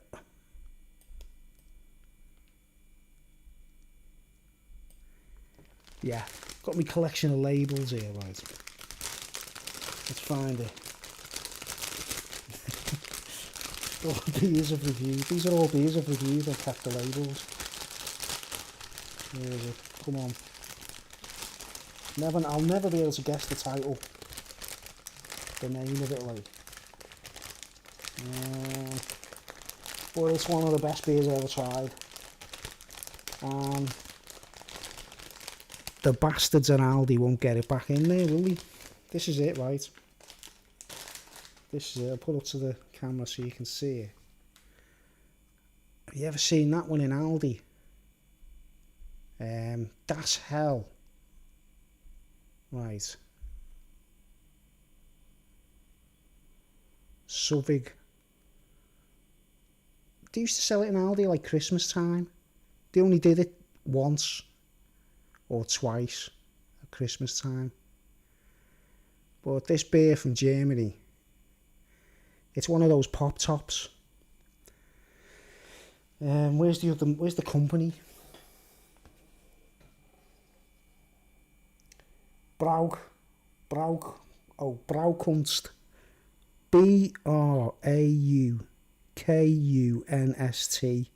Braukunst. Das Hell. Volmundig. Das Bier für jeden Tag. And yeah, one of my favourite beers. And strangely enough, Simon didn't review it. Like, I don't think he really liked it because, like I say, he's into mind-blowing flavours, isn't he? He did actually review this.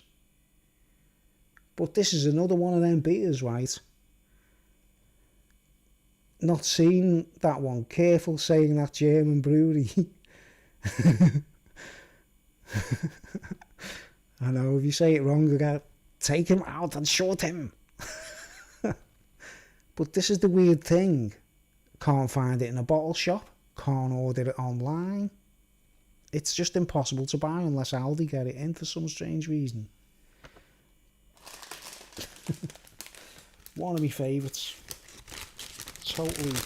I'd buy that a lot if they sold it, you know, they can't get it. It's always the way with me. Bushies. Anything like that. If I usually can't buy it. Once I realise it's one of the greatest beers on earth. So I've took to the, you know, the long way and doing my own beer, and I'm just fine tuning the recipes to get that perfect beer, you know what I mean? But you know, these guys, all these proper breweries, they've been doing it for so long, it's second nature to them, isn't it? You know what I mean? They know how to do it with their eyes closed, don't they? But yeah, that's my best advice to anyone. If you really, if you watch my channel for the beer reviews or whatever, like, it's you know, it's not that expensive. It's quite cheap getting to the Isle of Man, but it's just and I don't know, I don't know if you've had the jab or not, you know what I mean? But this is the problem with me. I can't go there now because I've got to have a jab. And if I get a, you know, I'm not anti-vax. Like I say, it's just I just don't think I need it. You know what I mean? You know, because obviously there's something out there, isn't there? Something going on, but it's actually stopped me from going to the Isle of Man. It's done me head in. I'd have gone there and got a few bottles in, and I would have sent bottles out to people, you know, to try for themselves. But there's only Simon that's done it. Simon, me, and Slurpy Dave from just check out Slurpy Dave from Bushy's Brewery. He's got his own channel. He's funny. He tells jokes and everything like. But he lives on the Isle of Man, like Slurpy Dave. But they're brilliant Bushies, man. They've just got it. I haven't even tried their other beers. I've tried one of their other beers, and I just like the bog standard ale. It's just called Bushy's Manx Ale, and it's absolutely brilliant. It's the best party beer ever. You know, if you're ever in a gang or with your missus or whatever, we're like the hermits, can't go anywhere. I know we can't go. That's just weird, isn't it? Unless we have the jab. I never thought it'd come to this, you know what I mean? I thought they'd let us travel as long as we don't, like, you know, we social distance or, you know, we don't do nothing bad, like cough on old ladies' heads or anything. I'm really tempted, man, to go on the ferry boat or whatever and video myself, like, doing, you know, pretending to have a cough outburst. Filming everything, like, see what people do. Shouldn't laugh, really. I don't think it's like, you know. Well, yeah, the Bushies, yeah. I'll show you the bottle. I mean, I can't believe I'm on the mainland and hold on.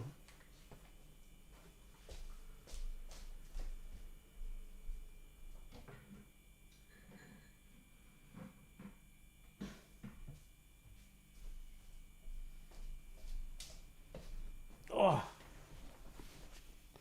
Headphones back on. We wear headphones so we don't feedback. Yeah, look, I've got two of these. There it is, there's the golden. That to me is the golden amber nectar. TT Bushy's Ale of Man. That's their most simple beer. And you know what's weird about it, man, right? You know the way we're used to going into Tesco's and getting like a sort of a bog standard bottle of beer for about £1.80 a bottle. This is the same on the island. It's like £1.80 or something, or £1.90 a bottle. But it's not bog standard. It's mind blowing, you know what I mean? You've got to get bevied on it to get it, you know what I mean? But it's like, but if you're free to travel, you can get to the Isle of Man and you really enjoy beers. I would love to see people doing reviews on it, you know, sitting down in the Isle of Man and going, this roller coaster ride told me to come here and try and review the Bushies and that. And it'd be really interesting seeing lots of people trying it for the first time and, you know, wellying it, like getting a few bottles down the neck, like, and oh, it is, look. Bruce is not affiliated to Bushy's Brewery in any shape or form. Look, they put the Isle of Man sign on the top. The 3 legs of man. We all know that's nothing to do with if you fall down, you can't get up. It's more about like how the women see me on the island. Totally joking. They thought I was 3-legged. Past the Bushy on the left hand side, yeah, past the Bushy on the left hand side. Do you remember that band Musical Youth, man? I've got a story about them. I've actually been to their studio, right? We used to all rehearse in a place in Liverpool, the band I was in, and we did this collective thing. A load of bands from Liverpool went to Birmingham on a minibus kind of thing, like, and we played in studios in Birmingham, done some demos and stuff, like. And there was Birmingham bands there as well, reggae bands, you know, the local Saltley, you know, like the hardcore reggae area, like.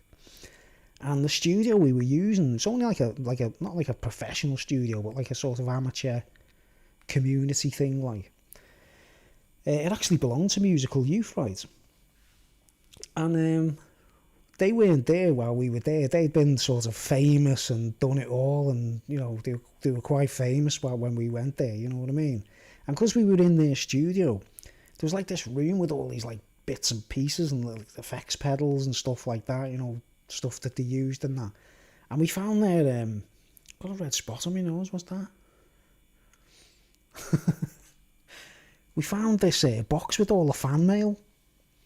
The fan mail, the kids were sending letters to them. I remember Musical Youth, the youngest members were only like, I don't know, I can't remember how old they were, but they were just kids, weren't they? And it was like these letters from girls from all over the world going, I really love you, the name of the singer or the name of the guitarist or the name of the drummer. Like, we were laughing our heads off, man, reading these letters from women. Well, not women, girls who fancied Musical Youth. And they were quite like suggestive, you know what I mean? Some of the letters were like, I would really want to meet you. And you wouldn't think it, would you? You know what I mean? They were only kids, man. But yeah, it was quite interesting. We did a demo there, like a couple of demos in the heartland of Birmingham, like Saltley, the reggae capital of the earth. We weren't reggae, like, we were just doing our own thing, like, but we met some reggae bands and that, like. And we didn't smoke no ganja neither. We were not doing the weed back then. That was not smoking no ganja, man. We were drinking the alcohol. Right. So. Oh man, these headphones need replacing. They're breaking, like. What do you play? I play guitar. Haven't you seen any of my guitar videos? I play electric guitar. So you just come on by chance, haven't you? Just tonight you've seen me doing a live stream by chance and you've gone, oh, it's that roller coaster ride, I'll go on, like. I very rarely do beer reviews live, but I do lots of these streams. You got to search for them, you see. You go onto my channel and that, like. But yeah, I play electric guitar. I don't know if you want to see something like like an example, like. Yeah, I sing as well, like. I sing and play guitar. My most recent upload.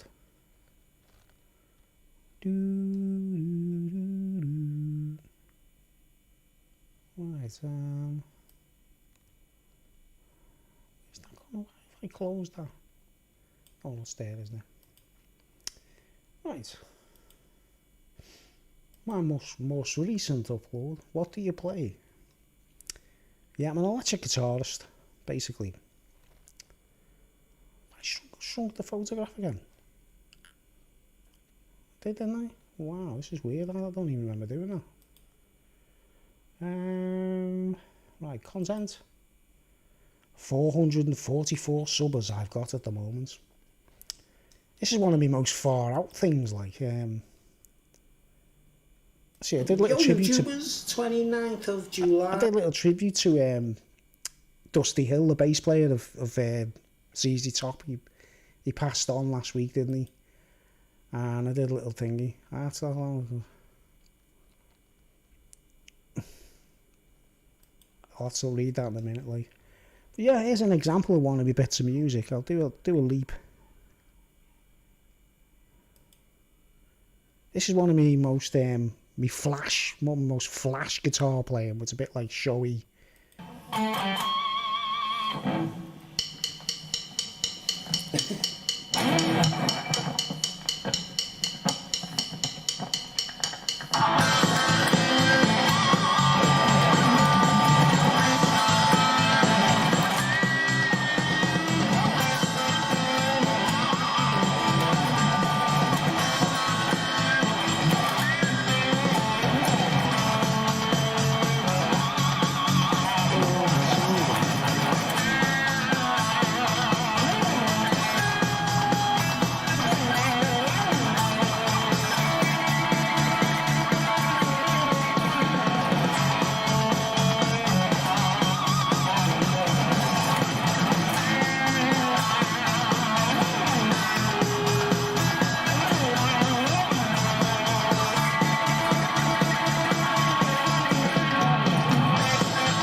phased out.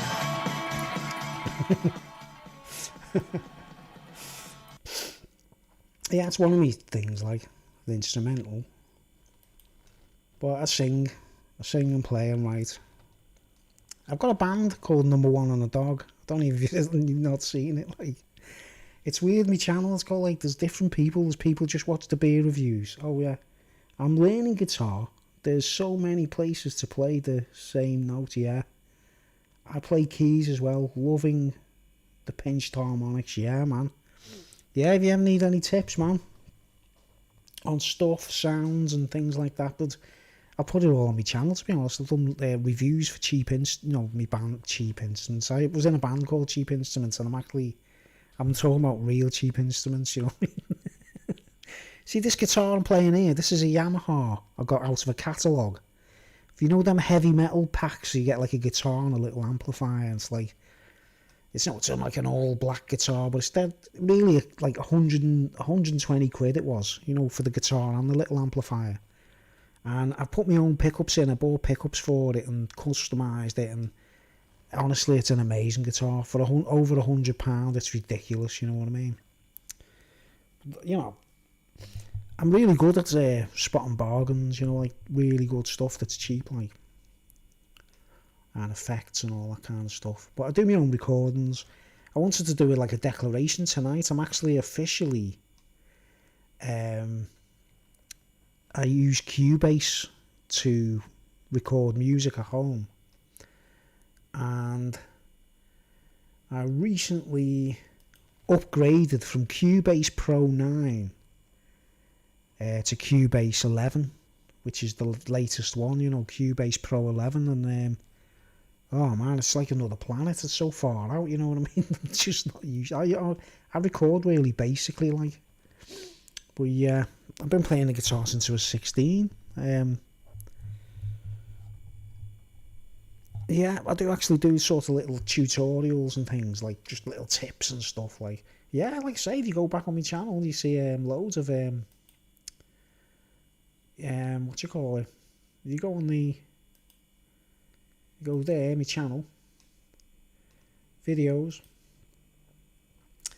And you'll see loads of... If you just see a picture of me with a guitar... See, there's one I did while I was doing a beer review. I was reviewing... You know, look at this for me homebrew. This is one of my homebrew videos, right? Let's get back to the start. Haven't you seen any of my homebrew vids?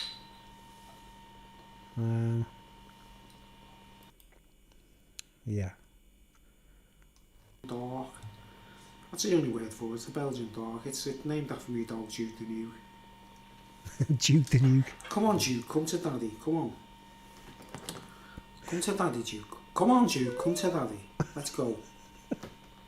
Come on, Duke. Is this really a Belgian? What's going on? Let's go. It's 15:32. 3, 4, 5. Over the bottle. Risk explosions. Yeah, man. The blues, man. No explosions.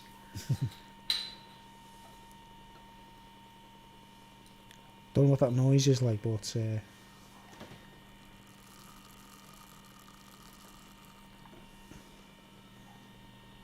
I'm actually... That's 14, isn't it? Of the bottle top things, 14 only of the ones that were bottled with these caps. Number One and all that business, they've got pop tops on them, right? Only homebrewers would understand what I'm talking about, but that's fizzing up in there. And I'm prepared to get drunk on camera to see what's going on. This is like, you know that famous video of the man on LSD in the 70s or the 60s did LSD on camera? That's what I feel like I'm doing now. Oh, it looks like licorice, it looks like... My second brew, this meal. This one carbon drop in the bottle. Right, I don't want to go too far because I want to reserve as much yeast as possible from these. But look at that. Put on full screen. Hey lady, look at those ladies out there. That's what we're thinking of. I'm thinking, I might have brewed such a great beer that I might not be able to fight the women off. I don't know what. Look at this, guys. Like Coca-Cola. Look, it's unbelievable. It's better than Coca-Cola. What are you? Coca-Cola. What are you, lad? Room temperature, guys, right? Doesn't that look amazing? Let's get a fizz. I'll make a noise. Room temperature homebrew. Hasn't even been in a fridge. This has been bottle conditioned and it's... I'm really tempted to open one now.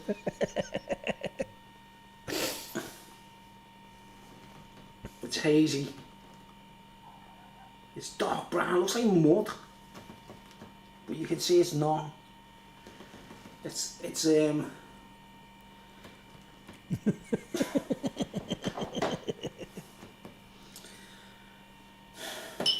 what it is, man. Jesus just left Chicago.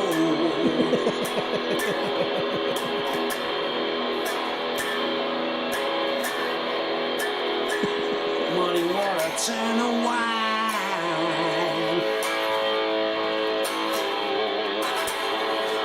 Muddy water turn to wine. Muddy water. Jesus just left Chicago.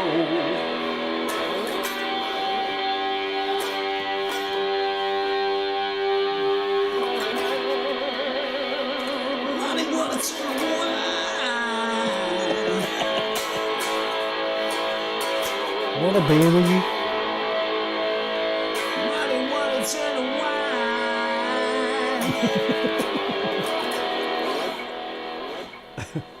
I've got a few beer reviews to upload, especially these homebrew beer Muddy reviews. water turned to wine there, isn't it? Every bottle's different. Just looks like the crappiest, horriblest, pooiest, horrible liquid.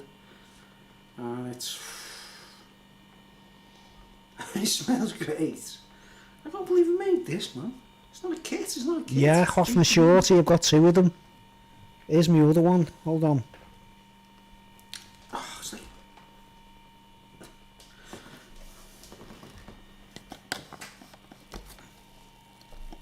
See the dog's barking in the background?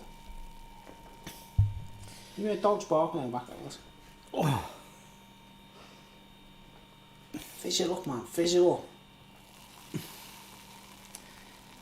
It's a cum shot, eh? It's an Alky's dream, mate.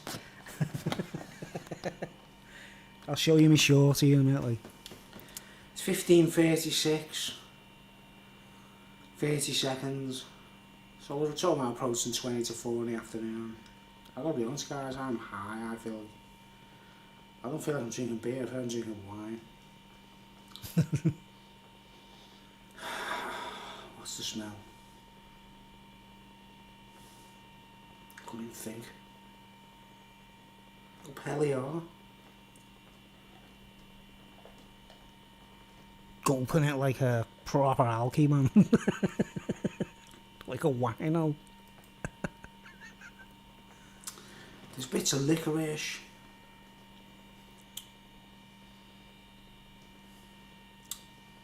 It just blows Guinness away. That's what I can't believe it. It blows Guinness away, like.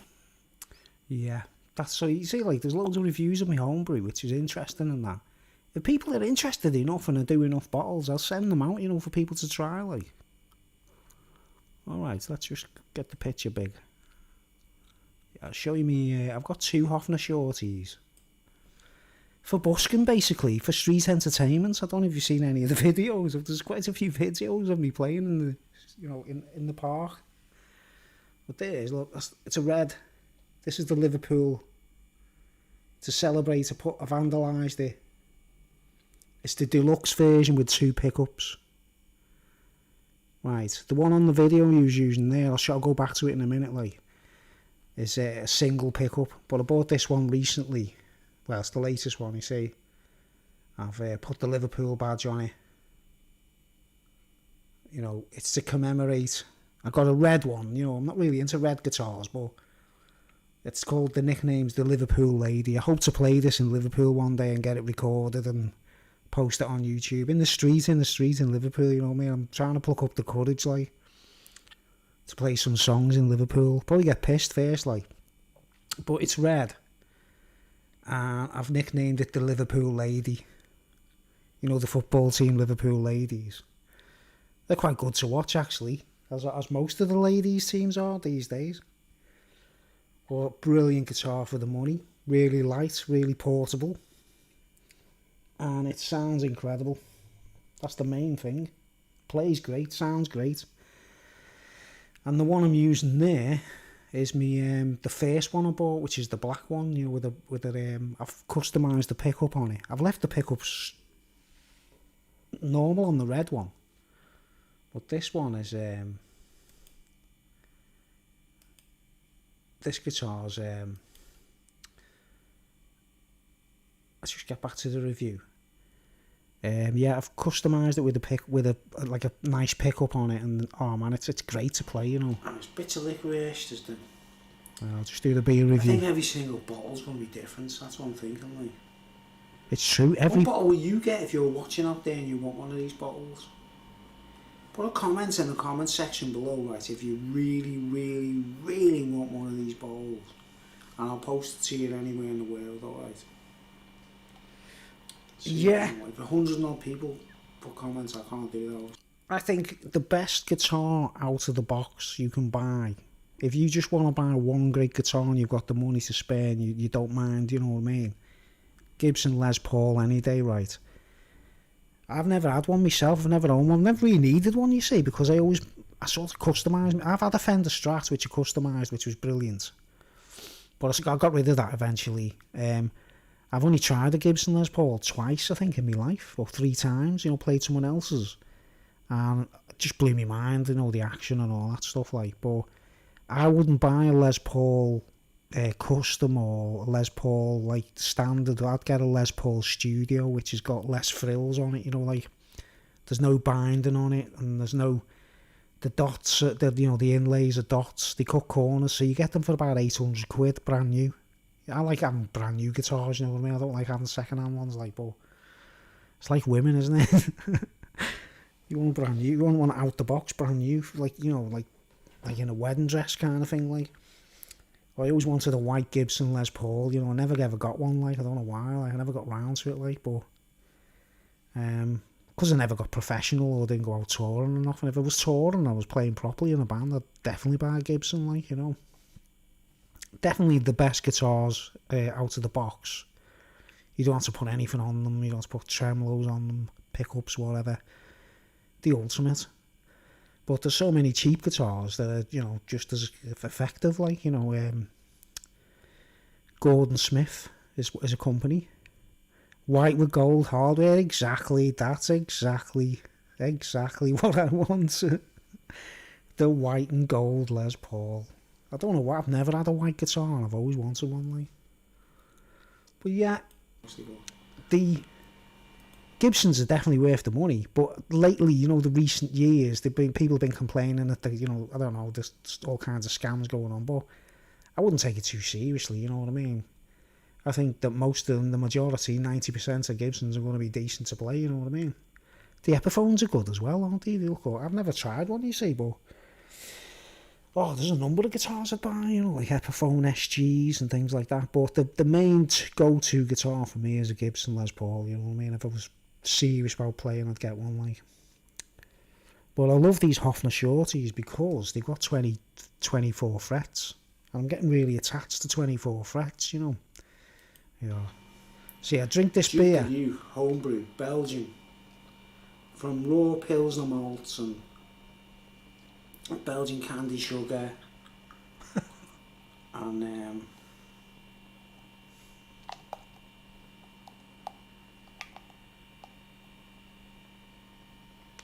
just can't believe what I've done there, man.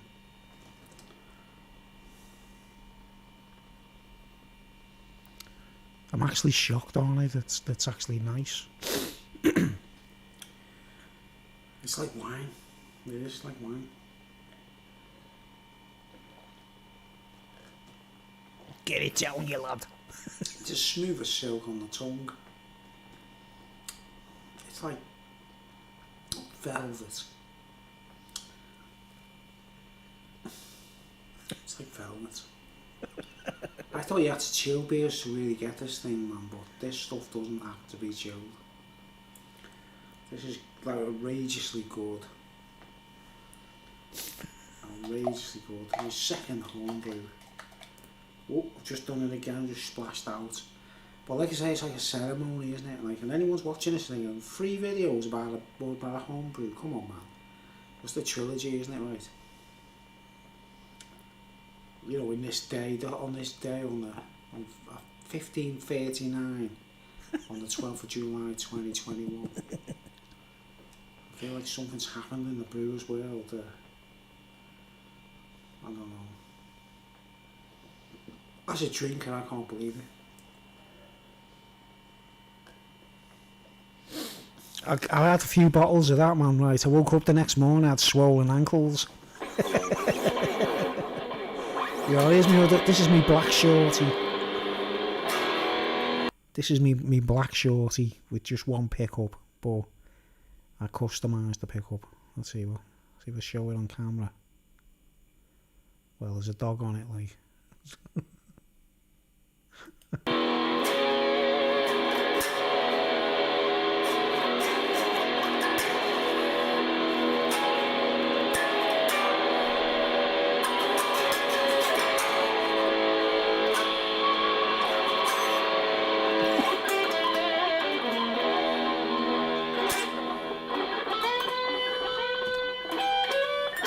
That's the test, you know, if you can actually play while you're intoxicated, the beer's good.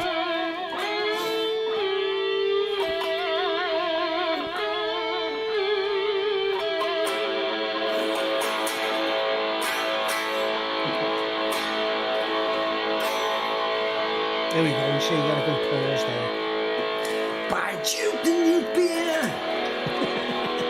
All your troubles seem to run away. Drink Duke the new beer. And all your troubles seem to go away. Until I wake up tomorrow morning.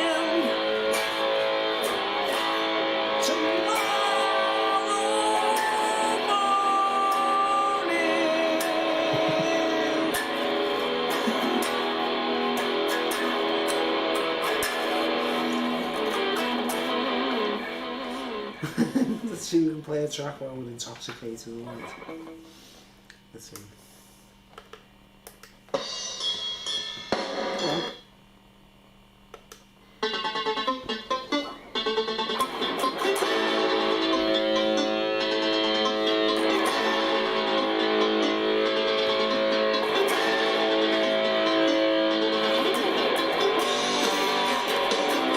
I don't know, Buckfast.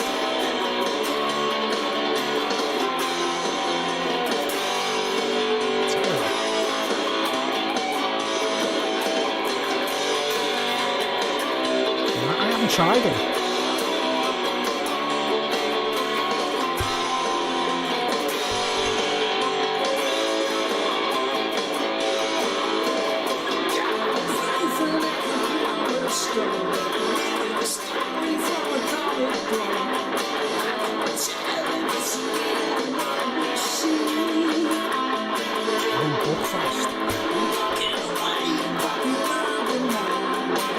The tonic wine.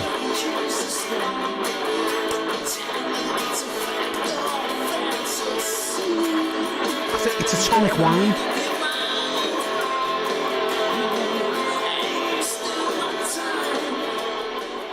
Okay.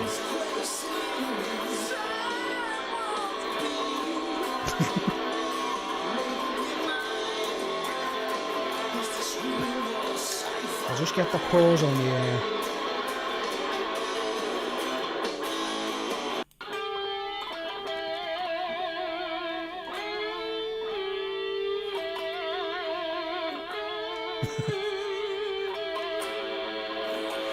less than gin. Yeah, Buckfast. It says tonic wine though. See, there's me. I've customised that with a pickup. And just insulated it basically and put new dials on it. Like, yeah, Buckfast. Buckfast. Is that the tonic you're talking about? Because I've never tried it myself. I don't know anything about it, to be honest. Buckfast. Yeah, wow. I'm just checking it out now. The official home. Tonic wine. Tonic wine. Oh, I'll have to check that out. That's a new one, that. Alright. Yeah, man. I'll check that out. I might review it soon, if I can get hold of it. I've got a few reviews, actually. I've got, I think I've got 4 of beers that I've tried, reviewed. And still haven't uploaded them to YouTube yet.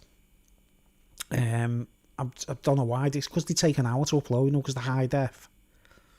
And that's why I take a bit of time, like. But yeah, anyway, there's me Hoffman Shorty. The first one I bought. That's the first one I bought. And then the second one's got the neck pickup in, Flying around from one subject to the next there, aren't I? So yeah. Buckfast tonic wine. I'll have to try that. I think one of the nicest beers I've tried, like apart from, like I say, Bushies is my favourite, right? And then that German beer I showed you the label of earlier from Aldi, which they only get at Christmas, right? Castile Triple Belgian. Oh, just beautiful beer, that, like. Castile Triple. I love the, what's his name as well? What's it called? The what's it called? Duvel Triple Citra. That's nice. But yeah, Glenafric Atomic Orange. Highly recommend that. You can get your hands on Atomic Orange. It's lovely. It's like a fizzy drink, but with a nice craft beer kick to it, like. Yeah. It's all music. I'd love to go to an October. I would have never been to a beer festival. I mean, I don't know what's going to happen. I mean, it's looking likely I might have to have the jab just to travel. Because it's just ridiculous. I haven't even got a smartphone, you get me? Like, I don't know what, like, I don't use a smartphone. I just use a crappy cell phone, like, I won't own one. I think the smartphones are partly responsible for everything, right? But what if I got a jab and I didn't have a smartphone, what did they do? Give you this, like, a card or a certificate or something that you show to people? When you say a passport. Supposing they say, like, no, you've got to have a phone, you've got to put the app on your phone, and you've got to do this and do that. It's like, oh, come on, that's electrical, isn't it? Connecting the phones to a virus, aren't they? You get me, like? Bastards.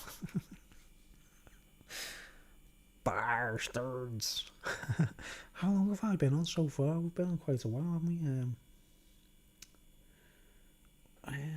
Oh my word, where's me thingy-majig? Yeah. Alright, let's get on the big screen again.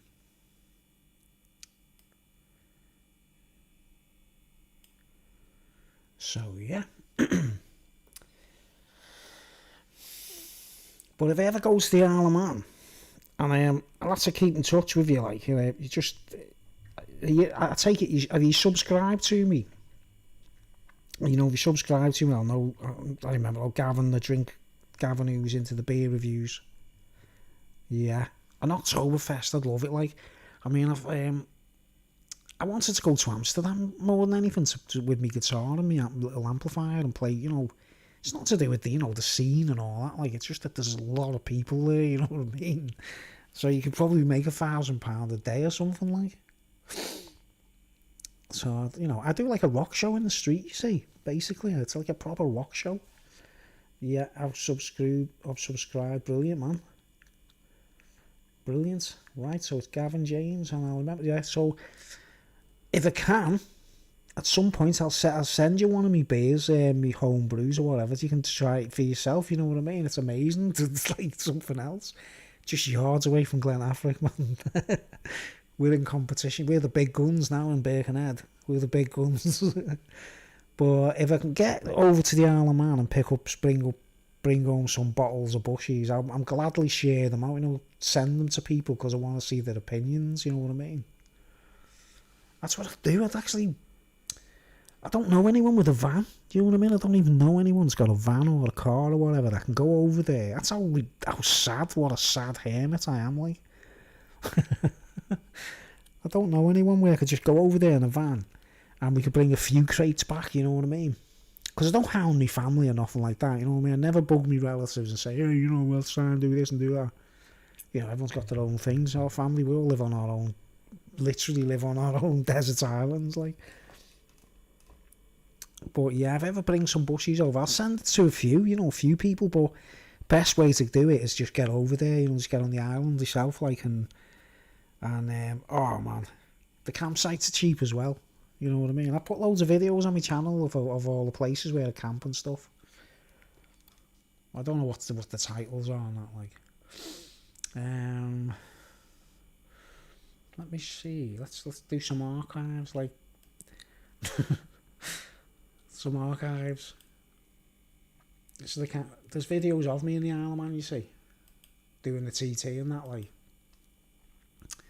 Well, yeah, if you go to these places, where am I going here? I do YouTube Studio, yeah, content. Right, now, TT.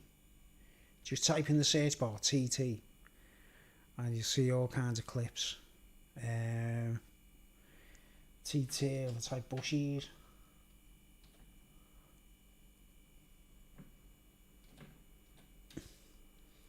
It's me and my sister having a laugh. Yeah, my sister lives over there, you see. We're sort of trapped. She won't have the jab. I don't want the jab. We're not like having it on holy grounds, like we believe, you know, we don't need it, like. Oh man, what did I put there? What did I put the title of this? Let's see. Bit of comedy, like. See where it is. Let's get back to the TT.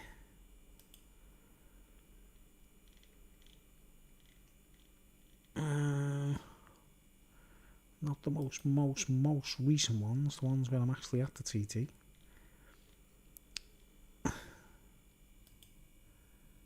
Yeah, man.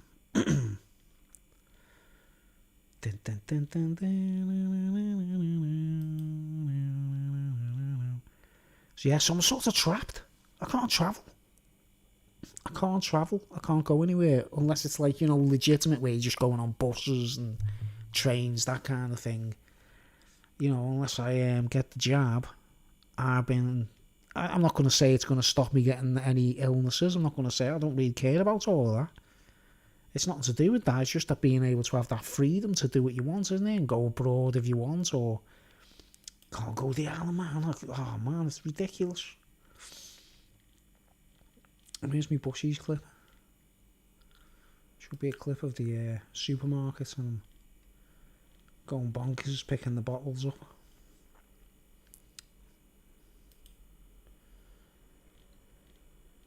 Yeah, my sister put me onto bushies. She was like, come to the Isle of Man, they have the bushies beer tent. And I was like, why would I go all the way to the TT, all the way to the Isle of Man, just to watch loads of, like, because I'm not really into motorbikes for starters, right? I'm like, I can find a drink of beer anywhere, can't I? You know what I mean? She was like, no, but you've got to try bushies. You don't know what I'm talking about. I was like, look, you know, I was basically like, you know, trying to be polite and pretend I didn't want to go there, like, you know what I mean? I was like, pretend I couldn't go there and think, you know, I don't want to go for the TT, do I? You know what I mean? And I went over there, and sure enough, she was completely right. You know, the whole thing's amazing. The actual, you know, the bushies beer thing is incredible. I was happy just drinking my own thing, you know, wherever, whenever. Wow, where is this beer? Where's this clip? I can't believe this is so far. Oh yeah, 2019, here we go.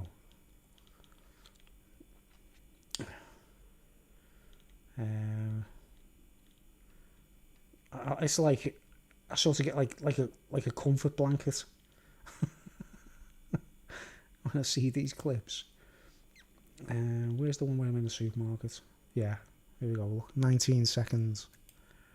19 seconds.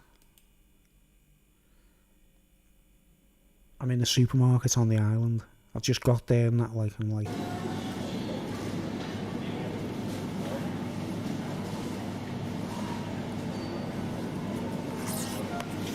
The eagle has landed.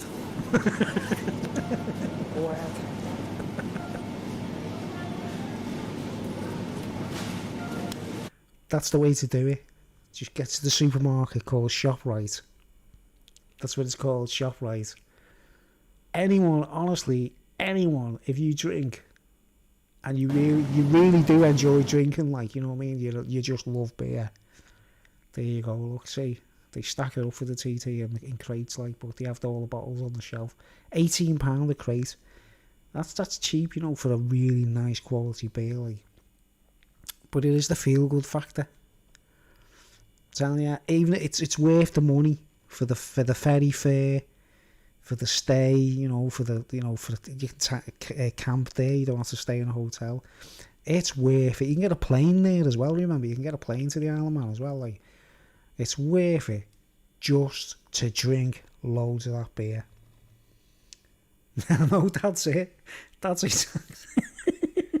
That's all I bought. I was like proper excited. You know, I can get wellied. I used to drink tequila quite heavily, and, you know, whiskey and things like that. I'm like a hard drinker when I want to be, like, but I'm leveling off on that like 4 to 5% mark, like, and this is the ultimate. The eagle has landed. I don't even know. I don't even know what they do to it. Every time I open bottles of it, I sit there and I think, what have they put in this beer? You know, they just, or what's missing from it? No other beers, they put things in beers that shouldn't be there. What's missing that you know? But anyone who watches this video in hindsight tomorrow or whatever, like, while the lockdowns, you know, while there's chances, you know, if you've had the jab or whatever, get to it's worth having the jab just to go there and drink that. I would get the jab just to be able to go and drink that. I don't care about travelling and that, like. That's what... Okay, well, I'm assuming, like, on the news, like, a man died of COVID in the Isle of Man after drinking 145 bottles of Bushys. We don't know whether he died of drinking or the COVID. We're not too sure. Oh man, it's lovely.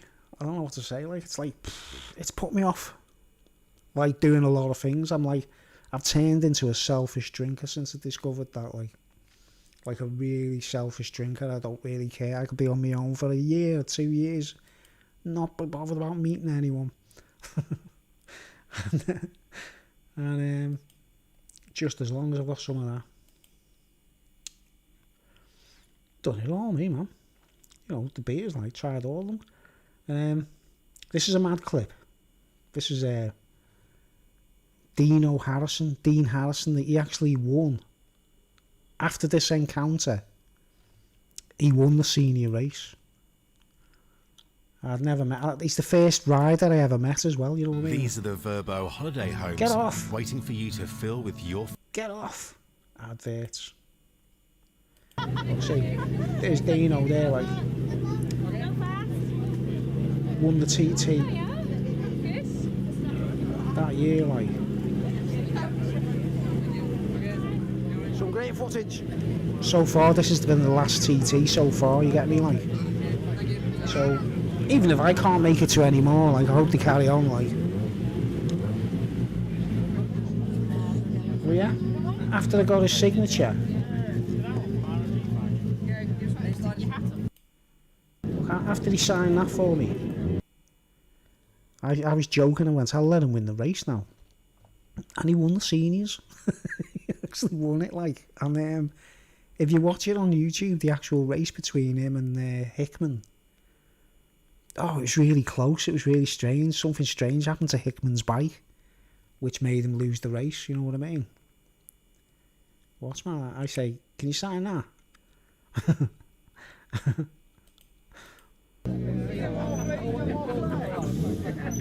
Cheers, mate. Cheers, mate. It's like... autograph.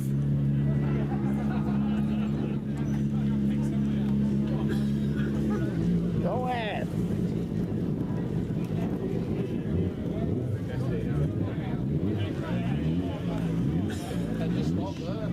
Brilliant roller coaster ride. TT 2019. I'll let him win now. See? TT 2019. What? I'll let him win now. I'll let him win now.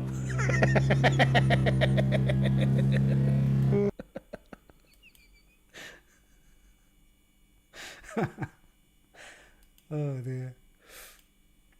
Danny, he actually won the senior race, right? And it is, isn't it? The beard. He's met the beard now. You see, you know what I mean?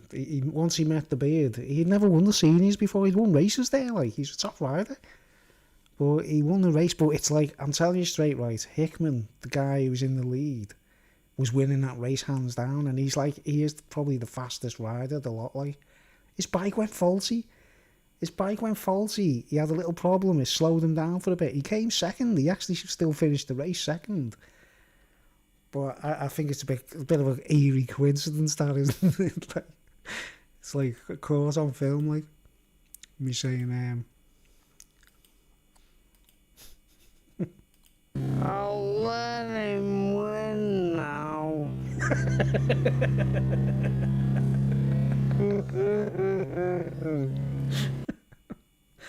Oh dear. He's the first rider I met. I wasn't bothered about it, you see. I wasn't into the TT, I wasn't into motorbikes, not a racer, I'm not into it, you know, just like I slowly got into it through just going there, you know what I mean? And as I've got to know about it, the more I've got into it, like, and that's the last race so far. 2019 was the last race before the pandemic, like. So they probably might, I don't know whether they're going to be having one next year. Should be. Hopefully. I don't know. But if all else fails, guys, if you can't go to the TT ever again, if for some strange reason it never happens ever again, or it gets totally restricted where you know, only like 20 people can go and watch or something stupid like that, you know, just get over there for the beer. Forget about the bikes. Just get over there for that beer. It's absolutely amazing. Okay, just had some comments there. Okay, I think I'll be getting off in a minute.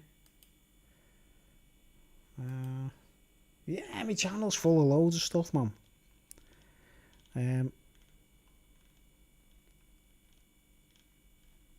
Just loads of, as we call them, Easter eggs, don't we? Tons of Easter eggs, basically. This is a video where, you know, we was watching the Champions League, you know, Liverpool match, and I was in a pub on the Isle of Man with a load of Liverpool fans during the TT, and that's how we seen Liverpool win the Champions League a couple of seasons ago, and it was fantastic. Yeah, any tips on the 3 PM from Aintree? I don't know much. I'll be honest with you, right? I don't really do horse racing. I'm not really into it myself. My brother was actually an apprentice jockey for a short while. And he didn't really like it, 'cause my dad was heavily into it, like, you know what I mean? And I once read the form for the Grand National, right? I sat down and I read the form. And I didn't usually do that. I used to pick it for the name, you know what I mean? You pick like a silly name, like, you know, if the horse has got a name close to something you like, even if it's a shit horse or it's not even a great racer, like, you pick it because of the name, don't you, usually, you know what I mean? And this one year, I've looked at the newspaper and I thought, I'll tell you what, I'm going to study the form for the very first time and see if I can pick the winner, you know what I mean? Read the form, did all the business, and that year, I should have done it to win, but I did an each-way bet, and it was the horse Hallow Dandy, won the race. So I'm quite good, I'm quite astute, if I do, like, I read the form, and I sussed out that horse was going to win that race, you know what I mean? and it won the race, you know what I mean? I picked the winner. It's the only time I've ever done it, because I don't normally gamble, you see.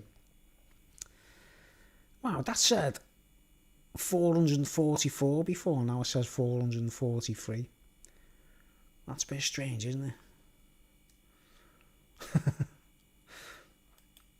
Very strange indeed. Okay, alright. I think I've said enough for tonight, haven't I? I think we've done a bit of the old... yeah, it's 2 hours. 2 hours is usually my limit. I'll do 3 hours if I start early. You know, if I start an hour earlier. Once I get to this midnight mark, well, it's for 11:30, innit? But I've been thinking, what should I do? Should I get the jab or not? You know what I mean? Just to be able to travel. I don't know if anyone watches this, like friends I know and family and whatever who watch it. Back in hindsight tomorrow. You worn out? Says, right, man. Okay. Well, I'll get off then myself. And yeah, stay in tune, man. Just put some comments up. Check out some of the other videos or whatever. Put some comments up, and then I'll get to know who you are. I'll get back to you and that. Like, and we'll I'll try and work it out. We'll send you the homebrew to try. Like, it's a one-off. We're talking about like limited edition. It's never been done. I feel like a pirate, you know, that's discovered gold. Okay, I'm getting off then. 2 hours mark. Been on for quite a while now. See what people think of this tomorrow. But I'll be doing some more serious speeches the next couple of days. So yeah, stay tuned. Nice one, mate. See you soon. Okay, and yourself. Alright, I'll see you soon. And thanks for watching, man. And anyone else who watches this in hindsight, in retro, thanks for watching. And I will be back very soon. Later.